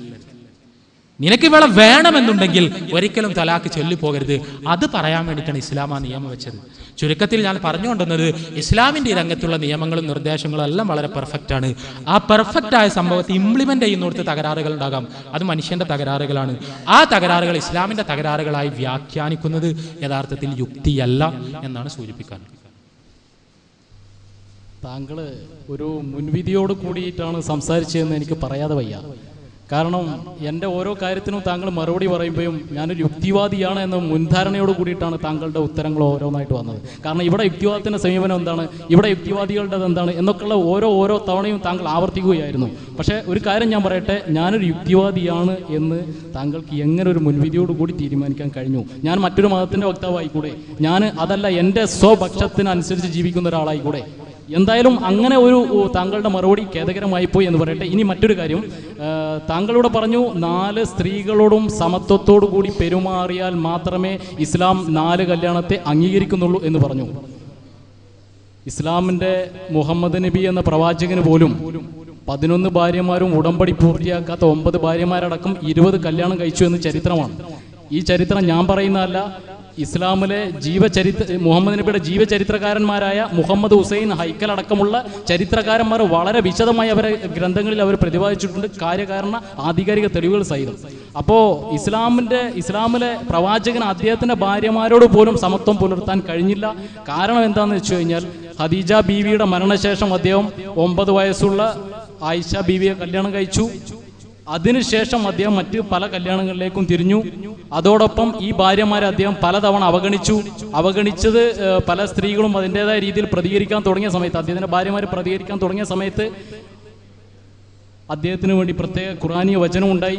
എന്താണെന്ന് വെച്ച് കഴിഞ്ഞാൽ, ഇത് താങ്കൾക്ക് മാത്രമുള്ളതാണ് ഇത്തരം കാര്യങ്ങൾ, ഇത് താങ്കൾക്ക് കൂടുതൽ സ്ത്രീകളുമായിട്ട് ഇത് ചെയ്യാം, അതിൽ ആരെ ഉൾക്കൊള്ളണം ആരെ അവഗണിക്കണം എന്നത് താങ്കൾക്ക് മാത്രമുള്ള നിയമമാണ്, ഇത് മറ്റുള്ളവർക്ക് അർഹമല്ല എന്ന ഖുർആനിയ വചനമുണ്ടായി. അതിനോടനുബന്ധിച്ച് അദ്ദേഹത്തിൻ്റെ ഭാര്യമാരിൽ, ഞാൻ ആ പേര് ഓർക്കുന്നില്ല, അദ്ദേഹത്തിൻ്റെ ഭാര്യമാരിൽ ഒരാൾ പറഞ്ഞത്, മുഹമ്മദ് നബിയുടെ എൻ്റെ ഭാര്യ പദവി ഞാൻ ആയിഷ ബീവിക്ക് ഞാൻ വിട്ടുകൊടുക്കാം, എങ്കിലും എനിക്ക് റസൂലുള്ളാഹിൻ്റെ അവസാന കാലം വരെ റസൂലുള്ളാഹിൻ്റെ ഭാര്യയായി കഴിഞ്ഞ് മരിക്കാനുള്ളൊരു അവസരം മാത്രം എനിക്ക് നൽകിയാൽ മതി എന്നാണ്. കാരണം ഇത് ആ സ്ത്രീയുടെ മനോവിഷമത്തിൽ നിന്ന്, ആ മുഹമ്മദ് നബിയുടെ അവഗണനയിൽ വന്ന ഒരു ഖേദകരമായൊരു പ്രസ്താവനയായിട്ടാണ് സാധാരണ ഒരു മനസാക്ഷിയുള്ള ഒരു മനുഷ്യന് മനസ്സിലാക്കാൻ കഴിയുള്ളൂ. ഇനി താങ്കൾ മറ്റൊന്ന് പറഞ്ഞത്, ഇവിടെ യുക്തിവാദികൾക്ക് എത്ര പെണ്ണുങ്ങളുമായിട്ട് ഇത് ചെയ്യാതാക്കാം. കാരണം ഞാനൊരു യുക്തിവാദിയുടെ ഒരു റെപ്രസെൻറ്റേറ്റീവായിട്ടോ മതവാദികളുടെ റെപ്രസെൻറ്റേറ്റീവായിട്ടോ നിരീശ്വരവാദികളുടെ പ്രതിനിധിയായിട്ടോ ഒന്നുമല്ല ഞാൻ സംസാരിക്കുന്നത്. ഞാൻ എൻ്റെ പക്ഷത്തിൽ അധിഷ്ഠിതമായ കുറച്ച് ചോദ്യങ്ങളുണ്ട്, അത് മാത്രമാണ് എനിക്ക് നിങ്ങൾക്ക് മുമ്പിൽ ചോദിക്കാനുള്ളത്. ഇവിടെ എനിക്ക് അതിൻ്റെതായ ലേബിളൊന്നും നൽകുന്നതിൽ യാതൊരു അർത്ഥവുമില്ല. അപ്പോൾ താങ്കൾ പറഞ്ഞത് അതായത് റെൻ്റലായിട്ട് പ്രോസ്റ്റിറ്റ്യൂട്ടിന്, അതായത് വേശ്യകളെ തേടുന്നതിനേക്കാൾ നല്ലത് ഇവിടെ 3ഉം 4ഉം കല്യാണം കഴിച്ച് നല്ല സുഖസുന്ദരമായിട്ട് ലൈംഗിക ചോദനയെ അടക്കി സുഖസുന്ദരമായിട്ട് ജീവിക്കുന്നല്ലേ എന്നാണ്. എന്നാൽ ഞാൻ പറയട്ടെ, മുത്തുക എന്ന് പറയുന്ന കല്യാണം ഇസ്ലാമിൽ ആധികാരികമായിട്ട് തന്നെ പറയുന്നുണ്ട്. തെളിവുകൾ ഞാൻ വേണമെങ്കിൽ പിന്നീട് ഞാൻ വേണമെങ്കിൽ ഇത് ചെയ്യാം. കാരണം ഞാൻ ഇപ്പോൾ ഒരു മുന്നൊരുക്കത്തോടു കൂടി വന്നതല്ല, ഞാനൊരു പബ്ലിക് പ്രോഗ്രാം എന്ന രീതിയിൽ പങ്കെടുക്കാൻ വേണ്ടി വന്നതാണ്. അപ്പോൾ മുത്തുക കല്യാണത്തിൽ പറയുന്നത് കുറച്ച് ദിവസത്തേക്ക്, കുറച്ച് മാസത്തേക്ക്, കുറച്ച് വർഷത്തേക്ക് വേണമെങ്കിൽ താങ്കൾക്ക് മറ്റു സ്ത്രീകളെ, അതായത് ഇത് ചെയ്യാനുള്ള അവസരമുണ്ട്. അതിൽ നിക്കാഹ് വേണ്ട, അതിൽ മൊഴിച്ചൊല്ലലും വേണ്ട എന്ന് മുതലാണോ ഇത്തരം ഉടമ്പടിയിലേക്ക് ചെന്നെത്തുന്നത്. അതിന് നിശ്ചിത സംഖ്യ കൊടുക്കണം. അതോടൊപ്പം ആ ഉടമ്പടി എന്നാണോ പൂർത്തിയാവുന്നത് അന്ന് തൊലാക്ക് ചൊല്ലുകയും വേണ്ട. ഓട്ടോമാറ്റിക്കലി അതിൻ്റെ എക്സ്പയറി, അതായത് അതിൻ്റെ അവസാന ഘട്ടം ദിവസം കഴിയുന്നതോടുകൂടി അത് സ്വാഭാവികമായിട്ടും ആ കണക്ഷൻ കട്ടായി പോകും എന്നുള്ളതാണ്. ഈ ഒരു മുത്തുക കല്യാണത്തെ ഇന്നും ഷിയ എന്ന് പറയുന്ന മുസ്ലിം വിഭാഗങ്ങൾക്കിടയിൽ ഇന്നും നിലനിൽക്കുന്നുണ്ട്. അതോടൊപ്പം ഇവിടുത്തെ ഇത് സുന്നി എന്ന് പറയുന്ന സുന്നി വിഭാഗങ്ങൾ അടങ്ങുന്ന ഇവിടുത്തെ മുജാഹിദ് പ്രസ്ഥാനങ്ങൾ, സുന്നി EKAP ഇങ്ങനെയുള്ള പലവിധ സുന്നി പ്രസ്ഥാനങ്ങളുടെ ഉപവിഭാഗങ്ങളുണ്ട്. അവർക്കിടയിൽ ഇത് സ്വാഭാവികമായിട്ടും നിലനിൽക്കുന്നില്ല. കാരണം എന്താണെന്ന് വെച്ച് കഴിഞ്ഞാൽ ഇസ്ലാമിൻ്റെ 2ാമത്തെ ഖലീഫ ശ്രീ ഉമർ അദ്ദേഹം അതിനെ ഒരു നിയമം മൂലം നിരാകരിച്ചു. അങ്ങനെ നിരാകരിക്കാൻ ഓരോ നിയമവും ഇസ്ലാമിൻ്റെ കഴിയും എങ്കിൽ ഇസ്ലാമിക ഭൂസ്വത്ത് നിയമം മാത്രമല്ല, ഇസ്ലാമിൻ്റെ നിസ്കാരം, നോമ്പ്, സക്കാത്ത്, അതേപോലെ മറ്റേ ഹജ്ജ്, ഇങ്ങനെയുള്ള ഓരോ കാര്യത്തിലും ഖലീഫമാർക്കെന്നല്ല ഇത്തരം മതപണ്ഡിതന്മാർക്കും വ്യാഖ്യാതാക്കൾക്കും മാറ്റങ്ങൾ വരുത്താൻ കഴിയും. അപ്പം അതുകൊണ്ട് തന്നെ ഇസ്ലാമിലെ മുത്തുക കല്യാണം ഇന്നും ഷിയ വിഭാഗങ്ങൾക്കിടയിലും ചില സുന്നി വിഭാഗങ്ങൾക്കിടയിലും നിലനിൽക്കുന്നുണ്ട്. അപ്പൊ റെന്റലായിട്ട് സ്ത്രീകളെ പുൽഗാം എന്ന് പഠിപ്പിച്ചൊരു മതം കൂടിയാണ് ഇസ്ലാം. നിങ്ങൾ അത്തരം കാര്യങ്ങളെ കാണാതെ ഒരു യുക്തിവാദി അല്ലെങ്കിൽ മറ്റുള്ള മതങ്ങൾ അല്ലെങ്കിൽ മറ്റുള്ള ഇത് എന്ന് പറഞ്ഞിട്ട് ഇത് ചെയ്യാതെ യാഥാർത്ഥ്യ ബോധത്തോടു കൂടി ആധികാരികമായിട്ട് പറയൂ സുഹൃത്തെ, എനിക്കതാണ് നിങ്ങളോട് പറയാനുള്ളത്.